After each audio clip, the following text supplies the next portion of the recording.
SCERT basic സയൻസിൻ്റെ 6ാം ക്ലാസ്സിൻ്റെയാണ് ഇന്ന് എടുത്തിരിക്കുന്നത്.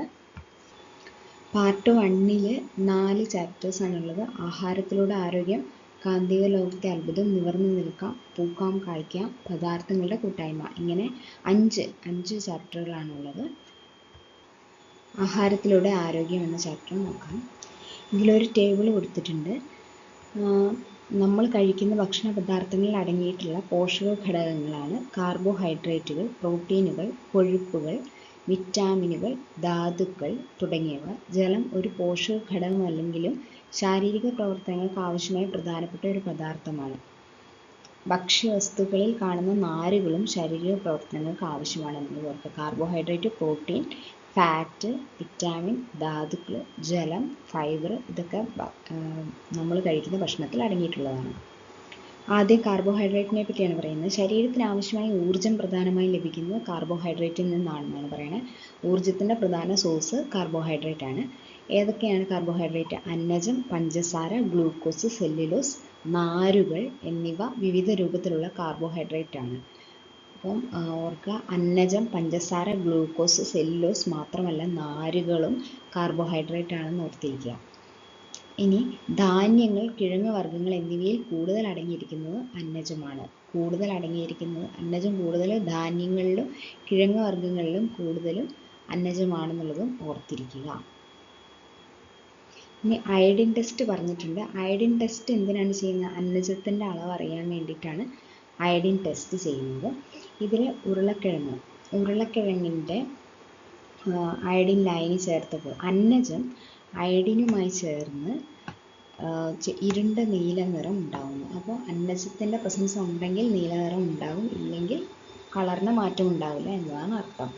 അപ്പോൾ ഇവിടെ ഉരുളക്കിഴങ്ങിൽ അയഡിൻ ലായനി ഒഴിക്കുകയാണെങ്കിൽ കടും നീല നിറം ഉണ്ടാകും. നമ്മൾ പറഞ്ഞിരുന്നു, കിഴങ്ങ് വർഗ്ഗങ്ങളിലും ധാന്യങ്ങളിലും കൂടുതലും അന്നജമാണ് അടങ്ങിയിരിക്കുന്നത്. അപ്പോൾ ഉരുളക്കിഴങ്ങിൽ അയഡിൻ ലായനി ചേർക്കുമ്പോൾ നീല നിറം ഉണ്ടാകും. എന്നാൽ വെള്ളരിയിൽ നീല നിറം ഉണ്ടാവില്ല, മാറ്റം ഉണ്ടാവില്ല. മൈദയിൽ കടും നീല നിറം ഉണ്ടാകും. മൈദയിലും അന്നജം അടങ്ങിയിട്ടുണ്ട്. ഇനി മുട്ടയുടെ വെള്ളയിലും നിറമാറ്റം ഉണ്ടാവില്ല. അതിൻ്റെ അർത്ഥം മുട്ടയുടെ വെള്ളയിലും അന്നജം ഇല്ല എന്നാണ്. ഉള്ളി, പാല് ഒന്നിനും നിറമാറ്റം ഉണ്ടാവില്ല. കഞ്ഞിവെള്ളത്തിന് നിറമാറ്റം ഉണ്ടാകും, കടും നീല നിറം ഉണ്ടാകും. അപ്പോൾ ഉരുളക്കിഴങ്ങിൽ അന്നജമുണ്ട്, മൈദയിലും അന്നജമുണ്ട്, വെള്ളരിയിലും മുട്ടയുടെ വെള്ളയിലും അന്നജമില്ല. അന്നജം ടെസ്റ്റ് ചെയ്യുന്നതാണ് അയഡിൻ ലായനി ഒഴിച്ച്. അടുത്ത ബോക്സ്, പുല്ലുവർഗ്ഗത്തിൽപ്പെട്ട വിളകളാണ് ചെറുധാന്യങ്ങൾ അഥവാ മില്ലറ്റുകൾ. അരി, ഗോതമ്പ് എന്നിവയെ അപേക്ഷിച്ച് വളരെ ഉയർന്ന തോതിലുള്ള പ്രോട്ടീനും വിറ്റാമിനുകളും ധാതുക്കളും ഇവയിലുണ്ട്. നാരുകളാൽ സമ്പന്നമായ ചെറുധാന്യങ്ങൾ ദഹന പ്രക്രിയയിൽ പ്രധാന പങ്ക് വഹിക്കുന്നു. മുൻകാലങ്ങളിൽ പക്ഷികൾക്കും മൃഗങ്ങൾക്കുമുള്ള ഭക്ഷണമായിട്ടാണ് ഇവ ഉപയോഗിച്ചു വന്നിരുന്നത്. ഇവയുടെ പോഷക മൂല്യം മനസ്സിലാക്കിയതോടുകൂടി മനുഷ്യരും ആഹാരമായി ഉപയോഗിക്കുന്നു. അപ്പം ഈ ചെറുധാന്യങ്ങൾ അഥവാ മില്ലറ്റിൽ കൂടുതലായിട്ടുള്ളത് എന്താണ്? ഉയർന്ന തോതിലുള്ള പ്രോട്ടീനും വിറ്റാമിനുകളും. അന്നജത്തേക്കാൾ കൂടുതൽ പ്രോട്ടീന്, വിറ്റാമിനുകൾ, ധാതു ലവണങ്ങൾ എന്നിവ മറ്റതിനെ അപേക്ഷിച്ച് കൂടുതലുണ്ട്. റാഗി, ബജ്ര, തിന, ചോളം, ചാമ തുടങ്ങിയവയൊക്കെ മില്ലറ്റ് വിഭാഗമാണ്. അടുത്തത് പ്രോട്ടീനിനെ പറ്റിയാണ് പറയുന്നത്. ഇതിൽ ശരീര നിർമ്മിതിക്കും വളർച്ചയ്ക്കും ആവശ്യമായ ഒരു പ്രധാന പോഷക ഘടകമാണ് പ്രോട്ടീൻ. ഇതിനൊക്കെയാണ് ശരീരം നിർമ്മിക്കുവാനും വളർച്ചയ്ക്കും ആവശ്യമായൊരു പ്രധാന പോഷക ഘടകമാണ് പ്രോട്ടീൻ. പേശികൾ, തലമുടി, ത്വക്ക് എന്നിവയുടെ ആരോഗ്യത്തിന് പ്രോട്ടീൻ ആവശ്യമാണ്. കൂടാതെ ഇവ ഊർജവും പ്രദാനം ചെയ്യുന്നു. പ്രോട്ടീനിൻ്റെ കുറവ് മൂലം ക്വാഷിയോർക്ക്, മരാസ്മസ് എന്നീ രോഗങ്ങൾ ഉണ്ടാകുന്നു. അപ്പം ശരീര നിർമ്മിതിക്കും വളർച്ചയ്ക്കും വേണ്ടിയിട്ടുള്ള പോഷക ഘടകം ഏതാണ്? പ്രോട്ടീനാണ്. പേശി, തലമുടി, ത്വക്ക്, മസിൽ ബിൽഡ് ചെയ്യാനും തലമുടി ഉണ്ടാവാനും ത്വക്കിൻ്റെ ആരോഗ്യത്തിനുമൊക്കെ പ്രോട്ടീൻ ആവശ്യമാണ്. പ്രോട്ടീൻ്റെ കുറവ് മൂലം ഉണ്ടാകുന്ന പ്രധാനപ്പെട്ട രോഗമാണ് ക്വാഷിയോർക്കറും മരാസ്മസും. പ്രോട്ടീൻ അടങ്ങിയ ഭക്ഷണങ്ങളുടെ അവിടെ കൊടുത്തിരിക്കുന്നത് ചെറുപയർ, പനീർ, കശുവണ്ടി, നിലക്കടല, മാംസം, മത്സ്യം, മുട്ട, പാല് എന്നിവയിലൊക്കെ പ്രോട്ടീൻ അടങ്ങിയിട്ടുണ്ട്. പ്രോട്ടീൻ്റെ സോഴ്സ് ഉണ്ട്. അടുത്ത ഘടകം കൊഴുപ്പാണ്. കാർബോഹൈഡ്രേറ്റ്, പ്രോട്ടീൻ എന്നിവ പോലെ കൊഴുപ്പും നമുക്ക് ആവശ്യമാണ്. നമ്മൾ കഴിക്കുന്ന ഭക്ഷണത്തിൽ കൊഴുപ്പ് അടങ്ങിയിട്ടുള്ളവയാണ് വെളിച്ചെണ്ണ, നെയ്യ്, മീനെണ്ണ, വെണ്ണ, സൂര്യകാന്തി എണ്ണ. എല്ലാത്തിലും കൊഴുപ്പുണ്ട്. എണ്ണ, നെയ്യ്, മാംസം, മുട്ട, തേങ്ങ, എള്ള്, കടുക്, നിലക്കടല, പാല്, പാലുൽപ്പന്നം, വെണ്ണ, മത്സ്യം ഇവയിലെല്ലാം കൊഴുപ്പുണ്ട്. അടുത്തത് കൊളസ്ട്രോളിനെ പറ്റി പറഞ്ഞിട്ടുണ്ട്. കൊഴുപ്പിൻ്റെ ഒരു രൂപമാണ് കൊളസ്ട്രോൾ എന്ന് പറയുന്നത്. മിതമായ അളവിൽ കൊളസ്ട്രോൾ ശരീരത്തിന് ആവശ്യമാണ്. എന്നാൽ രക്തത്തിൽ കൊളസ്ട്രോൾ അധികമായാൽ അത് രക്തക്കൊള്ളുകളുടെ ഭിത്തിയിൽ അടിഞ്ഞുകൂടുകയും രക്തത്തിൻ്റെ ഒഴുക്കിനെ തടസ്സമാക്കുകയും ചെയ്യും. ഇത് ഹൃദ്രോഗം, പക്ഷാഘാതം തുടങ്ങിയ ഗുരുതര രോഗങ്ങൾക്ക് കാരണമാകുന്നു. അടുത്തത് വിറ്റാമിനുകളാണ്. വിറ്റാമിൻ എന്ന് പറയുന്നത് ശരീരത്തിൻ്റെ വളർച്ചയ്ക്കും ആരോഗ്യത്തിനും ചെറിയ അളവിൽ അത്യാവശ്യമായ പോഷക ഘടകങ്ങളെയാണ് വിറ്റാമിനുകൾ എന്ന് പറയുന്നത്. ഇതിനകത്ത് കൊടുത്തിരിക്കുന്ന ടേബിളിൽ വിറ്റാമിൻ എ കണ്ണ്, ത്വക്ക്, തലമുടി എന്നിവയുടെ ആരോഗ്യത്തിന് വിറ്റാമിൻ എ ആവശ്യമാണ്. കണ്ണ്, ത്വക്ക്, തലമുടി എന്നിവയുടെ ആരോഗ്യത്തിന് വിറ്റാമിൻ എ ആവശ്യമാണ്. വിറ്റാമിൻ ബി ആണ് തലച്ചോറ്, നാഡികൾ, ഹൃദയം, ത്വക്ക്. തലച്ചോറും നാഡികളും ഞരമ്പുകൾക്കൊക്കെ, അതുപോലെ തന്നെ ഹൃദയം, ത്വക്ക് എന്നിവയ്ക്കും ആവശ്യമായത് വിറ്റാമിൻ ബി ആണ്. വിറ്റാമിൻ സി ആണ് പല്ല്, മോണ, രക്തക്കുഴൽ എന്നിവയുടെ ആരോഗ്യത്തിനും രോഗപ്രതിരോധ ശേഷിക്കും വിറ്റാമിൻ സി ആവശ്യമാണ്. വിറ്റാമിൻ ഡി എല്ലുകളുടെയും പല്ലുകളുടെയും ആരോഗ്യത്തിനും രോഗപ്രതിരോധ ശേഷിക്കും വിറ്റാമിൻ ഡി ആവശ്യമാണ്. വിറ്റാമിൻ ഇ നാഡികളുടെ ശരിയായ പ്രവർത്തനത്തിന് വിറ്റാമിൻ ഇ ആവശ്യമാണ്. നാഡികളുടെ ശരിയായ പ്രവർത്തനത്തിന് വിറ്റാമിൻ ഇ ആവശ്യമാണ്. വിറ്റാമിൻ കെ മുറിവുണ്ടാകുമ്പോൾ രക്തം കട്ട പിടിക്കുന്നതിനാണ് വിറ്റാമിൻ കെ. ത്വക്കിൻ്റെ ആരോഗ്യത്തിന് ആവശ്യമായ വിറ്റാമിനുകളാണ് വിറ്റാമിൻ എയും വിറ്റാമിൻ ബിയും. ത്വക്കിൻ്റെ ആരോഗ്യത്തിന് ആവശ്യമായ വിറ്റാമിനുകൾ ഏതൊക്കെയാണ്? എയും ബിയുമാണ്. വിറ്റാമിൻ ഡി ആവശ്യത്തിന് ലഭിച്ചില്ലെങ്കിൽ എന്തെല്ലാം ആരോഗ്യ പ്രശ്നങ്ങൾ ഉണ്ടാവും? എല്ലിൻ്റെയും പല്ലിൻ്റെയും ആരോഗ്യത്തിനും രോഗപ്രതിരോധ ശേഷിക്കുമാണ് വിറ്റാമിൻ ഡി ആവശ്യമായിട്ടുള്ളത്. അപ്പം വിറ്റാമിൻ ഡിയുടെ കുറവ് മൂലം ഉണ്ടാകുന്ന രോഗമാണ് റിക്കറ്റ്സ് അഥവാ കണ എന്ന് പറയുന്നത്. വിറ്റാമിൻ ഡിയും ബി കോംപ്ലക്സിനെ പറ്റി പറയുന്നത് സൂര്യപ്രകാശത്തിൽ നിന്ന് ലഭിക്കുന്ന വിറ്റാമിനാണ് വിറ്റാമിൻ ഡി എന്ന് പറയുന്നത്. ചെറിയ അളവിൽ ഭക്ഷണത്തിൽ നിന്നും ഇത് ലഭിക്കുന്നുണ്ട്. എല്ലുകളുടെയും പല്ലുകളുടെയും ആരോഗ്യത്തിനും രോഗപ്രതിരോധ ശേഷിക്കും ഏറ്റവും ആവശ്യമായ ഒരു വിറ്റാമിനാണിത്. വിറ്റാമിൻ ഡിയുടെ കുറവ് മൂലം കുട്ടികളിൽ എല്ലുകൾ ദുർബലമായോ മൃദുവായോ മാറുന്ന അവസ്ഥയാണ് കണ. വിറ്റാമിൻ ഡിയുടെ കുറവ് മൂലം കുട്ടികളിൽ എല്ലുകളും പല്ലുകളൊക്കെ മൃദുവാകുന്ന അവസ്ഥയാണ് റിക്കറ്റ്സ് അഥവാ കണ. വിറ്റാമിൻ ഡി ലഭിക്കുന്നതിനായി സൂര്യപ്രകാശം ഏൽക്കുന്നത് നല്ലതാണ്. നമ്മുടെ ശാരീരിക പ്രവർത്തനങ്ങൾക്ക് വളരെ അത്യാവശ്യമുള്ള ഒരു കൂട്ടം വിറ്റാമിനാണ് വിറ്റാമിൻ ബി കോംപ്ലക്സ്. 8 തരം വിറ്റാമിൻ ബി ഉണ്ട്. ആരോഗ്യം നിലനിൽക്കുന്നതിന് വിറ്റാമിൻ ബി കോംപ്ലക്സ് നിർണായകം വഹിക്കുന്നു. കോശത്തിൻ്റെ ആരോഗ്യം, ചുവന്ന രക്താണുക്കളുടെ വളർച്ച, കാഴ്ചശക്തി, നാഡീപ്രവർത്തനം, ഹൃദയ സംബന്ധമായ ആരോഗ്യം എന്നിവയ്ക്ക് ബി കോംപ്ലക്സ് ആവശ്യമാണ്. എന്തിനൊക്കെയാണ്? കോശത്തിൻ്റെ ആരോഗ്യം, ചുവന്ന രക്താണുക്കളുടെ വളർച്ച, കാഴ്ചശക്തി, നാഡീപ്രവർത്തനം, ഹൃദയ സംബന്ധമായ ആരോഗ്യം, ഇതിനെല്ലാം വിറ്റാമിൻ ബി കോംപ്ലക്സ് ആവശ്യമാണ്. അടുത്തത് വിറ്റാമിനുകൾ അടങ്ങിയിരിക്കുന്ന ഭക്ഷ്യവസ്തുക്കൾ ഏതൊക്കെയാണെന്നാണ്. വിറ്റാമിൻ എ അടങ്ങിയ ഭക്ഷ്യവസ്തുക്കളാണ് മത്സ്യം, ക്യാരറ്റ്, ചീര, പാലുൽപ്പന്നം, കരൾ, പയറില, ചേമ്പില, മുരിങ്ങയില അങ്ങനത്തെ ഇലവർഗ്ഗങ്ങൾ, പിന്നെ പാലുൽപ്പന്നം, മത്സ്യം, ക്യാരറ്റ് ഇവയിലാണ് വിറ്റാമിൻ എ അടങ്ങിയിരിക്കുന്നത്. വിറ്റാമിൻ ബി അടങ്ങിയിരിക്കുന്നത് മട്ടയരി, അതായത് ബ്രൗൺ റൈസ്, പിന്നെ ചീര, ഇതിലൊക്കെയാണ് പ്രധാനമായിട്ട് വിറ്റാമിൻ ബി. ധാന്യങ്ങളുടെ തവിട്, മുട്ട, പാല്, ചേമ്പില അതിലും വിറ്റാമിൻ ബി അടങ്ങിയിട്ടുണ്ട്. ഇനി വിറ്റാമിൻ സി അടങ്ങിയതാണ് നെല്ലിക്ക, നാരങ്ങ, പഴങ്ങൾ, മുരിങ്ങയില, പപ്പായയിലൊക്കെ വിറ്റാമിൻ സി ആണ്. വിറ്റാമിൻ സി ധാരാളം അടങ്ങിയിട്ടുണ്ട്. ഈ വിറ്റാമിൻ ഡി അടങ്ങിയത് മത്സ്യം, മുട്ട. വിറ്റാമിൻ ഡിയുടെ പ്രധാന സോഴ്സ് സൂര്യപ്രകാശമാണെന്ന് പറഞ്ഞു. എന്നാലും ചെറിയ അളവിലുള്ള വിറ്റാമിൻ മത്സ്യം, മുട്ട, കൂൺ, കരൾ, പാൽ ഉൽപ്പന്നങ്ങൾ ഇതിൽ വിറ്റാമിൻ ഡി അടങ്ങിയിട്ടുണ്ട്. ഇനി വിറ്റാമിൻ ഇ നിലക്കടല, ബദാം, ഇതിലൊക്കെ വിറ്റാമിൻ ഇ ആണ്. നിലക്കടല, ബദാം, പിന്നെ സസ്യ എണ്ണകൾ, ബ്രൊക്കോളി, അവക്കാഡോ ഇതൊക്കെയാണ് വിറ്റാമിൻ ഇയിൽ. നാഡീപ്രവർത്തനങ്ങൾക്ക് വിറ്റാമിൻ ഇ ആവശ്യമാണെന്ന് പറഞ്ഞു. ഇനി വിറ്റാമിൻ കെ അടങ്ങിയിട്ടുള്ളതാണ് ക്യാബേജ്, കോളിഫ്ലവർ, ചീര, കിവി, ബ്ലൂബെറി ഒക്കെ. വിറ്റാമിൻ ഇ രക്തം കട്ട പിടിക്കാൻ സഹായിക്കുന്നതാണ് ഈ വിറ്റാമിൻ കെ. അതടങ്ങിയിട്ടുള്ള ഭക്ഷണങ്ങളാണ് ക്യാബേജ്, കോളിഫ്ലവർ, ചീര, കിവി, ബ്ലൂബെറി തുടങ്ങിയവ. വിറ്റാമിനുകളെ പറ്റി പറഞ്ഞു. ഇനി ധാതുക്കളെ പറ്റിയാണ്. മിനറൽ. അയൺ ഒരു ധാതുവാണ്. ഇത്തരം ചില ധാതുക്കൾ ശരീരത്തിൻ്റെ ശരിയായ വളർച്ചയ്ക്കും ആരോഗ്യത്തിനും ആവശ്യമാണ്. അപ്പോൾ അതാണ് പറഞ്ഞിരിക്കുന്നത്. അയൺ, ഇരുമ്പ് അടങ്ങിയ ആഹാരങ്ങളാണ് ഇലക്കറികൾ, ശർക്കര, മത്സ്യം, കരൾ തുടങ്ങിയവയിൽ അയൺ അടങ്ങിയിട്ടുണ്ട്. ഇതിൻ്റെ പ്രാധാന്യം എന്താണ്? രക്തത്തിലെ ഹീമോഗ്ലോബിൻ്റെ നിർമ്മാണത്തിൽ പ്രധാന പങ്ക് വഹിക്കുന്നു.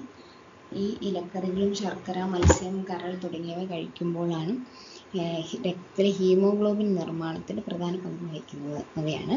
പിന്നെ കാൽസ്യം അടങ്ങിയ പ്രധാന സോഴ്സസുകളാണ് മുട്ട, പാല്, ഇലക്കറി, മത്സ്യം. മുട്ട, പാല്, ഇലക്കറി, മത്സ്യം ഇതിലൊക്കെ കാൽസ്യം അടങ്ങിയിട്ടുണ്ട്. എല്ലുകളുടെയും പല്ലുകളുടെയും നിർമ്മാണത്തിന് രക്തം കട്ട പിടിക്കുന്നതിന് സഹായിക്കുന്നതും കാൽസ്യമാണ്. ഇനി അയഡിൻ ഒരു ധാതുവാണ്. അയഡിൻ കടൽ വിഭവങ്ങളിലാണ് അടങ്ങിയിരിക്കുന്നത്. തൈറോയ്ഡ് ഗ്രന്ഥിയുടെ പ്രവർത്തനത്തിന് സഹായിക്കുന്നതാണ് കടൽ വിഭവങ്ങൾ, അയഡിൻ അടങ്ങിയിട്ടുള്ള മത്സ്യങ്ങൾക്ക്. ഹീമോഗ്ലോബിനെ പറ്റി പറഞ്ഞിട്ടുണ്ട്. ചുവന്ന രക്താണുക്കളിൽ കാണപ്പെടുന്ന വർണ്ണവസ്തുവാണ് ഹീമോഗ്ലോബിൻ. ചുവന്ന രക്താണുക്കളിൽ മാത്രമാണ് കാണപ്പെടുന്നത് ഹീമോഗ്ലോബിൻ എന്ന് ഓർത്തിരിക്കുക. ഇവ രക്തത്തിന് ചുവപ്പ് നിറം നൽകുന്നു. രക്തത്തിൽ എത്തുന്ന ഓക്സിജനെ കോശങ്ങളിൽ എത്തിക്കുന്നതും അവിടെ നിന്ന് കാർബൺ ഡൈ ഓക്സൈഡിനെ തിരിച്ചു കൊണ്ടുപോകുന്നതും ഹീമോഗ്ലോബിനാണ്. രക്തത്തിൽ ഹീമോഗ്ലോബിൻ കുറയുന്ന അവസ്ഥയാണ് അനീമിയ. അപ്പോൾ ഹീമോഗ്ലോബിനെ പറ്റി 4 പോയിന്റ് തരുവാണെങ്കിൽ, ഒന്ന് ഓക്സിജൻ സപ്ലൈ, അങ്ങോട്ട് ഓക്സിജനെ കൊണ്ടുപോകുന്നു, ഇങ്ങോട്ട് കാർബൺ ഡൈ ഓക്സൈഡിനെ കൊണ്ടുവരുന്നതും ഹീമോഗ്ലോബിനാണ്. രക്തത്തിന് ചുവപ്പ് നിറം കൊടുക്കുന്നത് ഹീമോഗ്ലോബിനാണ്. ഹീമോഗ്ലോബിൻ കുറയുന്ന അവസ്ഥയാണ് അനീമിയ എന്ന് പറയുന്നത്. ചുവന്ന രക്താണുക്കളിൽ കാണപ്പെടുന്ന വർണ്ണവസ്തുവാണ് ഹീമോഗ്ലോബിൻ എന്ന് പറയുന്നത്. ഇത്രയും കാര്യങ്ങൾ ഓർത്തിരിക്കുക. ഇനി ഡെഫിഷ്യൻസി സിംറ്റംസ് ആണ്. വിറ്റാമിൻ എയുടെ ഡെഫിഷ്യൻസി മൂലമുണ്ടാകുന്നതാണ് നിശാന്തത. വിറ്റാമിൻ ബിയുടെ ഡെഫിഷ്യൻസി മൂലമുണ്ടാകുന്നതാണ് ഗോസിറ്റിസ്, എന്നുവെച്ചാൽ നാവ് വീക്കവും നാവിലെ തൊലി ഇളകുന്ന അവസ്ഥയുമാണ് വിറ്റാമിൻ ബിയുടെ കുറവ് മൂലമുണ്ടാകുന്ന ഗ്ലോസിറ്റിസ് എന്നാണ് പറയുന്നത് കേട്ടോ. വായ്പുണ്ണും വിറ്റാമിൻ ബിയുടെ ഡെഫിഷ്യൻസിയാണ്. വിറ്റാമിൻ സി ആണ് മോണയിൽ നിന്നുള്ള രക്തസ്രാവം, അതാണ് സ്കർവിയും വിറ്റാമിൻ ഡി ആണ് ഡെഫിഷ്യൻസിയാണ് കാലിങ്ങനെ വളഞ്ഞു പോകുന്ന അവസ്ഥയാണ് കണ എന്ന് പറയുന്നത്. അത് വിറ്റാമിൻ ഡിയുടെ ഡെഫിഷ്യൻസി മൂലം ഉണ്ടാകുന്നതാണ്. കുട്ടികളിലൊക്കെയാണ് സാധാരണ വിറ്റാമിൻ ഡി ഡെഫിഷ്യൻസി മൂലം ഇങ്ങനെ കാണുന്നത്. വിറ്റാമിൻ സി മോണയിൽ നിന്നുള്ള രക്തസ്രാവം. Vitamin A B C D നോക്കി.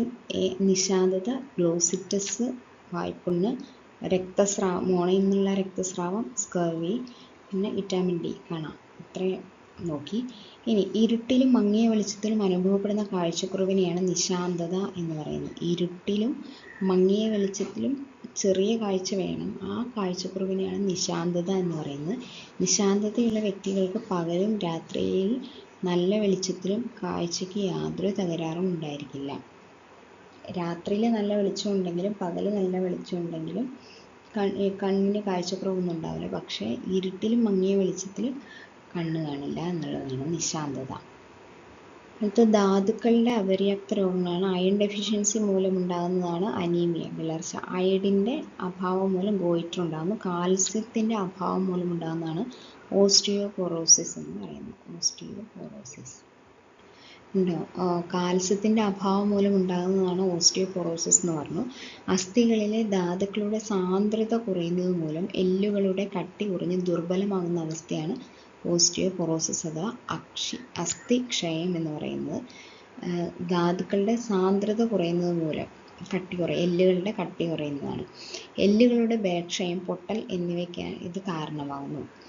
ഗോയിറ്റർ എന്ന് പറയുന്നത് നാം കഴിക്കുന്ന ഭക്ഷണത്തിൽ അയഡിൻ്റെ അഭാവം മൂലം തൊണ്ടയിലെ തൈറോയ്ഡ് ഗ്രന്ഥി വലുതാകുന്ന അവസ്ഥയാണ് സിമ്പിൾ ഗോയിറ്റർ അഥവാ തൊണ്ടമുഴ എന്ന് പറയുന്നത്. തൈറോയ്ഡ് ഗ്രന്ഥിയുടെ ഹോർമോൺ ഉൽപ്പാദനത്തിന് അയഡിൻ ആവശ്യമാണ്. ഇനി പോഷകങ്ങളിൽ പെടാത്തതാണ്, അതായത് പോഷകേതര ഘടകങ്ങൾ ഫുഡിലുള്ളതാണ്. ഒന്ന് നാരുകൾ. നാരുകളിൽ അന്നജം അടങ്ങിയിട്ടുണ്ടെന്ന് നമ്മൾ നേരത്തെ പറഞ്ഞിരുന്നു. സസ്യാഹാരത്തിലൂടെ ലഭിക്കുന്നതും ശരീരത്തിന് ദഹിപ്പിക്കാൻ കഴിയാത്തതുമായ സെല്ലുലോസ് ആണ് നാരുകൾ. നാരുകൾ പോഷക ഘടകമല്ല. സെല്ലുലോസ് ആണ് നാരുകൾ എന്ന് പറയുന്നത്. നാരുകൾ പോഷക ഘടകമല്ല എങ്കിലും ദഹനം, വൻകുടലിലെ വിസർജ്യ വസ്തുക്കളുടെ പുറന്തള്ളൽ എന്നിവ സുഗമമാക്കുന്നതാണ് നാരുകൾ. തവിടടങ്ങിയ ധാന്യങ്ങൾ, ഇലക്കറികൾ, പച്ചക്കറികൾ, വാഴയുടെ പിണ്ടി, വാഴക്കൂമ്പ് തുടങ്ങിയ ധാരാളം നാരുകൾ അടങ്ങിയിരിക്കുന്നു. എന്തൊക്കെയാണ്? തവിടടങ്ങിയ ധാന്യങ്ങൾ, ഇലക്കറികൾ, പച്ചക്കറികൾ, വാഴയുടെ പിണ്ടി, വാഴക്കൂമ്പ്, അതിലൊക്കെ ധാരാളം നാരുകളുണ്ടെന്ന് നമുക്കറിയാം. പക്ഷെ തവിടടങ്ങിയ ധാന്യങ്ങളിലൊക്കെ ഫൈബറാണ് കൂടുതൽ. ഇലക്കറികൾ, പച്ചക്കറികൾ, ഇതിലൊക്കെ നാരുകൾ ധാരാളമായി അടങ്ങിയിരിക്കുന്നു. ബാലൻസ്ഡ് ഡയറ്റിൻ്റെ ഒരു പിക്ചർ കൊടുത്തിട്ടുണ്ട്. ഇതിൻ്റെ അകത്ത് 400 ഗ്രാം പച്ചക്കറിയും ഒരു ദിവസം കഴിക്കേണ്ട ഭക്ഷ്യവസ്തുക്കളുടെ അളവാണ്. പച്ചക്കറി 400 ഗ്രാം, പഴം 100 ഗ്രാം, അത് രണ്ടുകൂടെ കൂട്ടി 500 ഗ്രാം, അതായത് പകുതി പ്ലേറ്റ്. പിന്നെ ബാക്കി 1/4 ഭാഗം പ്ലേറ്റും ധാന്യങ്ങൾ, അതായത് ചോറ്, മില്ലറ്റ്, അങ്ങനെ എല്ലാം കൂടെ കൂട്ടിയിട്ട് 260 ഗ്രാം, 1/4 പാത്രം കൂട്ടാം. പിന്നെ പയറും മുട്ട, മത്സ്യം, മാംസ്യം തുടങ്ങിയവയെല്ലാം കൂടെ കൂട്ടിയിട്ട് 85 ഗ്രാം, ഓൾമോസ്റ്റ് 100 ഗ്രാം ആണ് അത് വരിക. പിന്നെ അണ്ടിപ്പരിപ്പ്, ബാക്കി വിത്ത്, നട്ട്സ് അങ്ങനത്തെയൊക്കെ 30 ഗ്രാമാണ്. 30 ഗ്രാം. കൊഴുപ്പ് 27 ഗ്രാം, ഏറ്റവും കുറവ് വേണ്ടത് 27 ഗ്രാം മാത്രം കൊഴുപ്പാണ്. കൊഴുപ്പും വിത്തുകളും ഏകദേശം ഒരേ അളവാണെന്ന് ഓർക്കാം. പിന്നെ അഡീഷണൽ ആയിട്ട് വേണ്ടതാണ് പാല് അല്ലെങ്കിൽ തൈര് 300 ml. ഇതാണ് ബാലൻസ്ഡ് ഡയറ്റ്. അടുത്തത് ഭക്ഷണത്തിലെ ഊർജത്തിൻ്റെ അളവ് കണക്കാക്കുന്ന യൂണിറ്റാണ്. ഊർജത്തിൻ്റെ അളവ് കണക്കാക്കുന്ന യൂണിറ്റാണ് കലോറി എന്ന് പറയുന്നത്. കിലോ അല്ല, കലോറി. ശ്വസനം, രക്തചംക്രമണം തുടങ്ങിയ ശാരീരിക പ്രവർത്തനങ്ങൾ നിർവഹിക്കുന്നതിന് ഊർജം ആവശ്യമാണ്. ശാരീരിക അധ്വാനമുള്ള ഒരു പുരുഷന് പ്രതിദിനം ശരാശരി 1900 മുതൽ 2400 കലോറി വരെ ഊർജം ആവശ്യമാണ് പുരുഷന്. ശാരീരിക അധ്വാനമുള്ള ഒരു സ്ത്രീക്ക് പ്രതിദിനം 1600 മുതൽ 2000 കലോറി വരെ ഊർജം വേണം. ഒരു മുതിർന്ന കുട്ടിക്ക് പ്രതിദിനം 1200 മുതൽ 1400 കലോറി വരെ ഊർജം വേണം. അപ്പോൾ ഏറ്റവും കുറവ് കുട്ടികൾക്ക്, മുതിർന്ന കുട്ടികൾക്ക് എത്ര വേണം? 1200 to 1400 ആണ്. പിന്നെ സ്ത്രീക്ക് 1600 to 2000. പുരുഷന് 1900 മുതൽ 2400. ഏകദേശം ഓർത്തിരിക്കുക, 2500 വരെയാണ്. 2000, 2500 വരെ പുരുഷന്മാർക്ക്, 1500, 2000 സ്ത്രീകൾക്ക്. 1000, 1500 ഓർത്തിരിക്കുക കുട്ടികൾക്ക്. Range correct ഓർത്തിരിക്കണേ. ഊഹിച്ച് ഓർത്തിരിക്കാൻ വേണ്ടിയിട്ടാണ് ഏകദേശം 2500 ഒക്കെ പറഞ്ഞത്. 1500, 2000, 2500 എന്ന് ഓർത്തിരിക്കുക. ഇനി രണ്ടാമത്തെ ചാപ്റ്ററാണ് കാന്തിക ലോകത്തെ അത്ഭുതം. രണ്ടാമത്തെ ചാപ്റ്റർ കാന്തിക ലോകത്തെ അത്ഭുതം എന്നതാണ്. ആദ്യം തന്നെ കാന്തിക വസ്തുക്കളും അകാന്തിക വസ്തുക്കളും എന്താണെന്ന് പറയുന്നുണ്ട്. കാന്തം ആകർഷിക്കുന്ന വസ്തുക്കളാണ് കാന്തിക വസ്തുക്കൾ.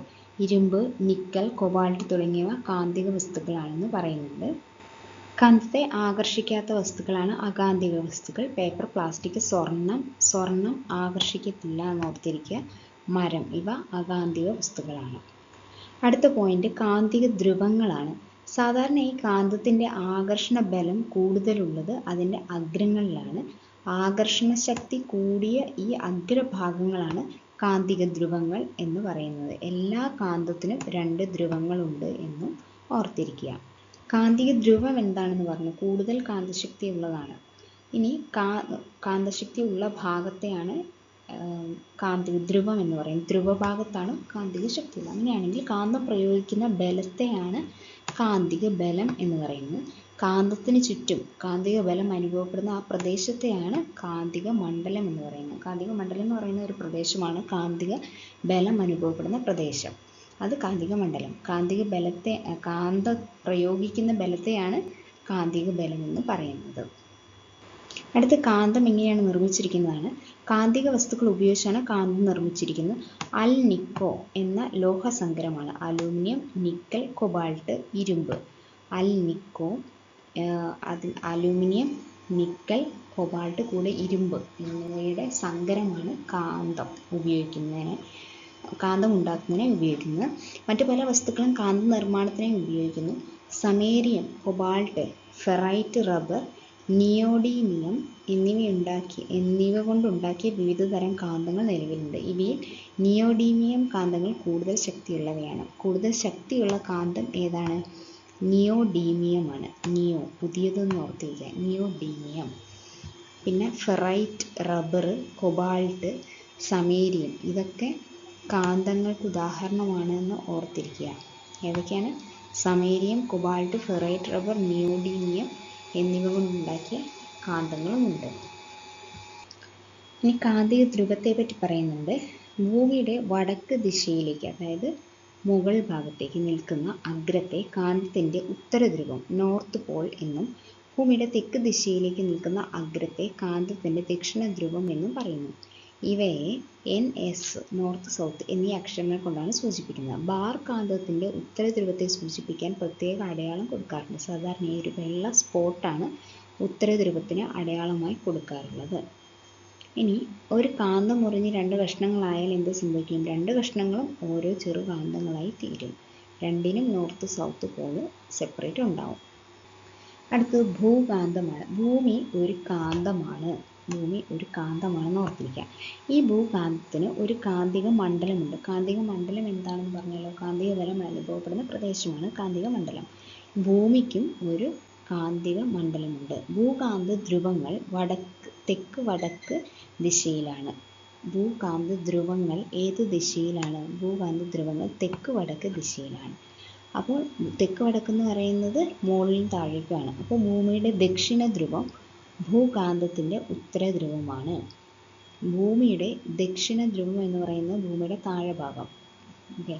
ആ ഭാഗം, അതായത് അന്റാർട്ടിക്കിൻ്റെ ഒക്കെ ഉള്ള ആ ഭാഗം ഭൂകാന്തത്തിൻ്റെ ഉത്തരധ്രുവമാണ്. നോർത്ത് പോളായിട്ട് വരും. കാന്തത്തിൻ്റെ നോർത്ത് പോളായിട്ട് വരും. അതുകൊണ്ടാണ് സ്വതന്ത്രമായി തൂക്കിയിട്ട കാന്തം എപ്പോഴും തെക്ക് വടക്ക് ദിശയിൽ നിൽക്കുന്നത്. ഒരു കാന്തത്തിനെ സ്വതന്ത്രമായിട്ട് തൂക്കിയിടുകയാണെങ്കിൽ അത് എപ്പോഴും തെക്ക് വടക്ക് നിൽക്കാൻ കാരണം എന്താണ്? ഭൂമിയുടെ ദക്ഷിണ ധ്രുവം എന്ന് പറയുന്നത് ഭൂകാന്തത്തിൻ്റെ ഉത്തരധ്രുവമാണ്. അപ്പോൾ ദക്ഷിണ നോർത്ത് സൗത്തും കൂടെ അട്രാക്റ്റ് ചെയ്യും. അതുകൊണ്ട് ആകർഷണവും വികർഷണവും. വ്യത്യസ്ത കാന്തങ്ങളുടെ ഒരേ ധ്രുവങ്ങളെ സജാതീയ ധ്രുവങ്ങളെന്നും വ്യത്യസ്ത ധ്രുവങ്ങളെ വിജാതീയ ധ്രുവങ്ങളെന്നും പറയുന്നു. സജാതീയ ധ്രുവങ്ങൾ വികർഷിക്കുകയും വിജാതീയ ധ്രുവങ്ങൾ ആകർഷിക്കുകയും ചെയ്യുന്നു. സജാതീയം എന്ന് പറഞ്ഞു കഴിഞ്ഞാൽ സെയിം. സജാതീയ ധ്രുവം സെയിം ആണ്. വിജാതീയ ഓപ്പോസിറ്റ് ആണെന്ന് ഓർത്തിരിക്കുക. സജാതീയം സെയിം ആണ്.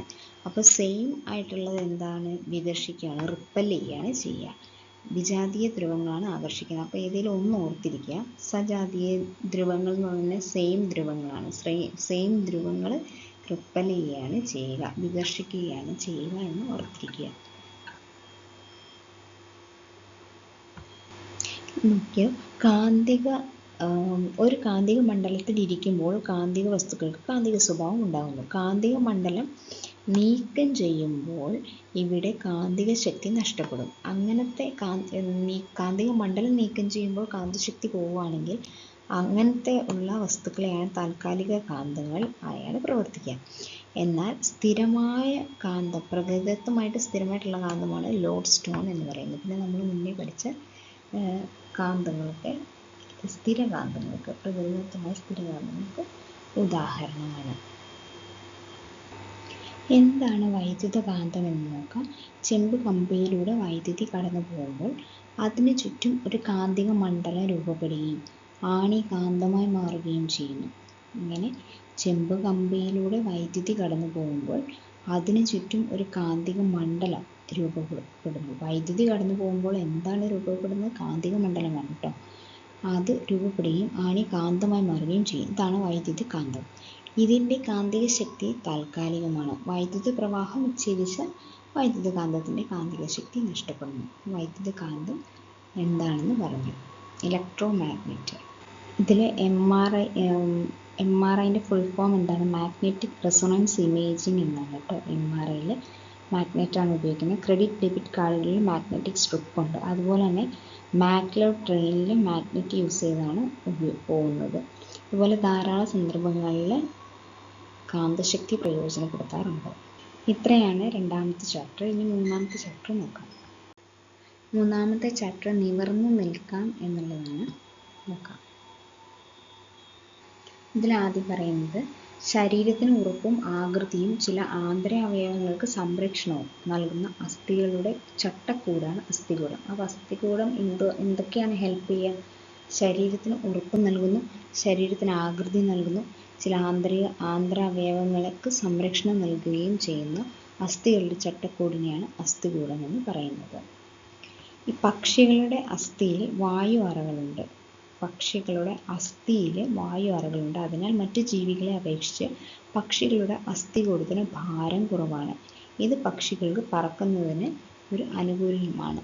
പക്ഷികൾക്ക് പറക്കാൻ സഹായിക്കുന്ന ചിറകിന് ഭാരം കുറവായതുകൊണ്ടാണ് അതിന് ഭാരം കുറവ് വരാൻ കാരണം. അതിൽ വായു അറകളുണ്ട്, അസ്ഥിയിൽ വായു അറകളുണ്ട് എന്ന് ഓർത്തിരിക്കുക. 22 അസ്ഥികൾ ചേർന്നതാണ് തലയോട് എന്ന് പറയുന്നത്. 22 അസ്ഥികൾ ചേർന്നതാണ് തലയോട് എന്ന് പറയുന്ന അസ്ഥി. ഇത് ഒരസ്ഥി മാത്രമാണ്. ഇവയിൽ ഒരസ്ഥി മാത്രമാണ് നമുക്ക് ചലിപ്പിക്കാൻ കഴിയുന്നത്. കീഴ്ത്താടിയിൽ എന്ന് പറയുന്ന ആ ഒരു അസ്ഥി മാത്രമാണ്. തലയോട് എന്ന് പറയുന്നത് 22 അസ്ഥികൾ ചേർന്നതാണ് ഓർത്തിരിക്കുക. തലയോടിനുള്ളിൽ സംരക്ഷിക്കപ്പെട്ടിരിക്കുന്ന പ്രധാന അവയവമാണ് ഏത്? തലച്ചോറ് തലയോടിനുള്ളിലാണ്. അതുപോലെ കണ്ണ്, ചെവി, മൂക്ക്, നാക്ക് എന്നീ ഇന്ദ്രിയങ്ങൾക്ക് സംരക്ഷണം നൽകുന്നത് തലയോട് തന്നെയാണ്. മസ്തിഷ്കത്തിന് സംഭവിക്കുന്ന ചെറിയ ക്ഷതങ്ങൾ പോലും ഗുരുതരമായ ആരോഗ്യ പ്രശ്നത്തിന് കാരണമാകും. ഇനി ശരീരം നിവർന്നു നിൽക്കുന്നതിനും ചലിപ്പിക്കുന്നതിനും സഹായിക്കുന്ന അസ്ഥികളുടെ ഒരു നിരയാണ് നട്ടെൽ എന്ന് പറയുന്നത്. ഈ നട്ടെല്ലിലെ അസ്ഥികളെയാണ് കശേരുക്കൾ എന്നാണ് പറയുന്നത്. 33 കശേരുക്കളാണ് ഉള്ളത്. അപ്പോൾ 22 എണ്ണമാണ് തലയോടിലുള്ളത്, 33 കശേരുക്കളാണ് നട്ടെല്ലിലുള്ളത്. നട്ടെല്ലിലുള്ള അസ്ഥികളെയാണ് കശേരുക്കൾ എന്ന് പറയുന്നത്. ഈ നാഡീവ്യൂഹത്തിൻ്റെ പ്രധാന ഭാഗമായ സുഷുമ്നാ നാഡി കടന്നു പോകുന്നത് നട്ടെല്ലിലൂടെയാണ്. അതുകൊണ്ട് തന്നെ സുഷുമ്നാ നാഡിയുടെ സംരക്ഷണ കവചം കൂടിയാണ് നട്ടെല്ല്. നട്ടെല്ലിന് കാര്യമായ ക്ഷതമേറ്റാൽ എഴുന്നേറ്റ് നടക്കാൻ പ്രയാസമാണ്. സുഷുമ്നാ നാഡിയുടെ സംരക്ഷണ കവചം കൂടിയാണ് നട്ടെല്ല് എന്ന് ഓർത്തിരിക്കുക.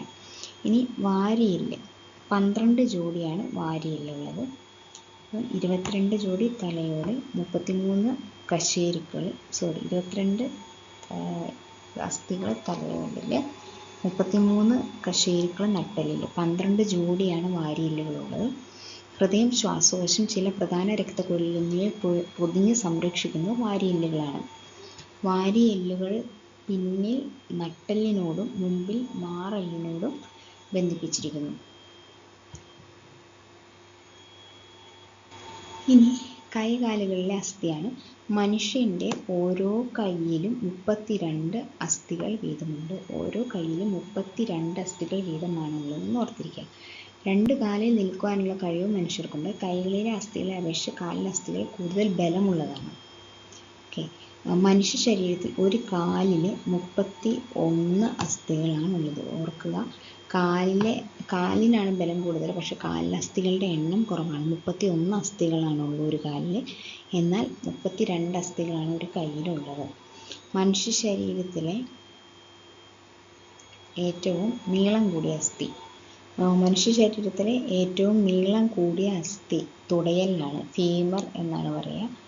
അതായത് തുടയിലാണ് കാണപ്പെടുന്നത്. ഇനി ജനന സമയത്ത് നമ്മുടെ ശരീരത്തിൽ ഏകദേശം 300 അസ്ഥികൾ ഉണ്ടാവും.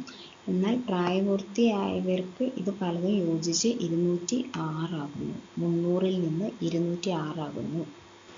അസ്ഥികളെപ്പോലെ തന്നെ ശരീരത്തിന് താങ്ങും ബലവും നൽകുന്ന എന്നാൽ വളരെയധികം വഴക്കമുള്ള ഭാഗങ്ങളാണ് അസ്ഥികൾ ആണ് തരുണാസ്ഥികൾ എന്ന് പറയുന്നത്. ഇവ എല്ലുകളേക്കാൾ മൃദുവാണ്.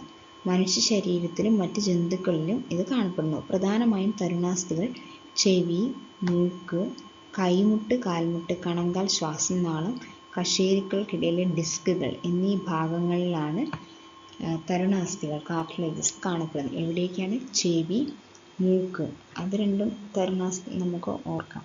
കൈമുട്ടിലും കാൽമുട്ടിൻ്റെ അകത്തും കാണപ്പെടുന്ന തരുണാസ്ഥികൾ കണങ്കാലിൽ, ശ്വസന നാളത്തിൽ, കശേരുക്കൾക്കിടയിലെ ഡിസ്കുകളിലൊക്കെ കാണപ്പെടുന്നത് അസ്ഥി കാർട്ടിലേജസ് ആണെന്ന് ഓർത്തിരിക്കുക.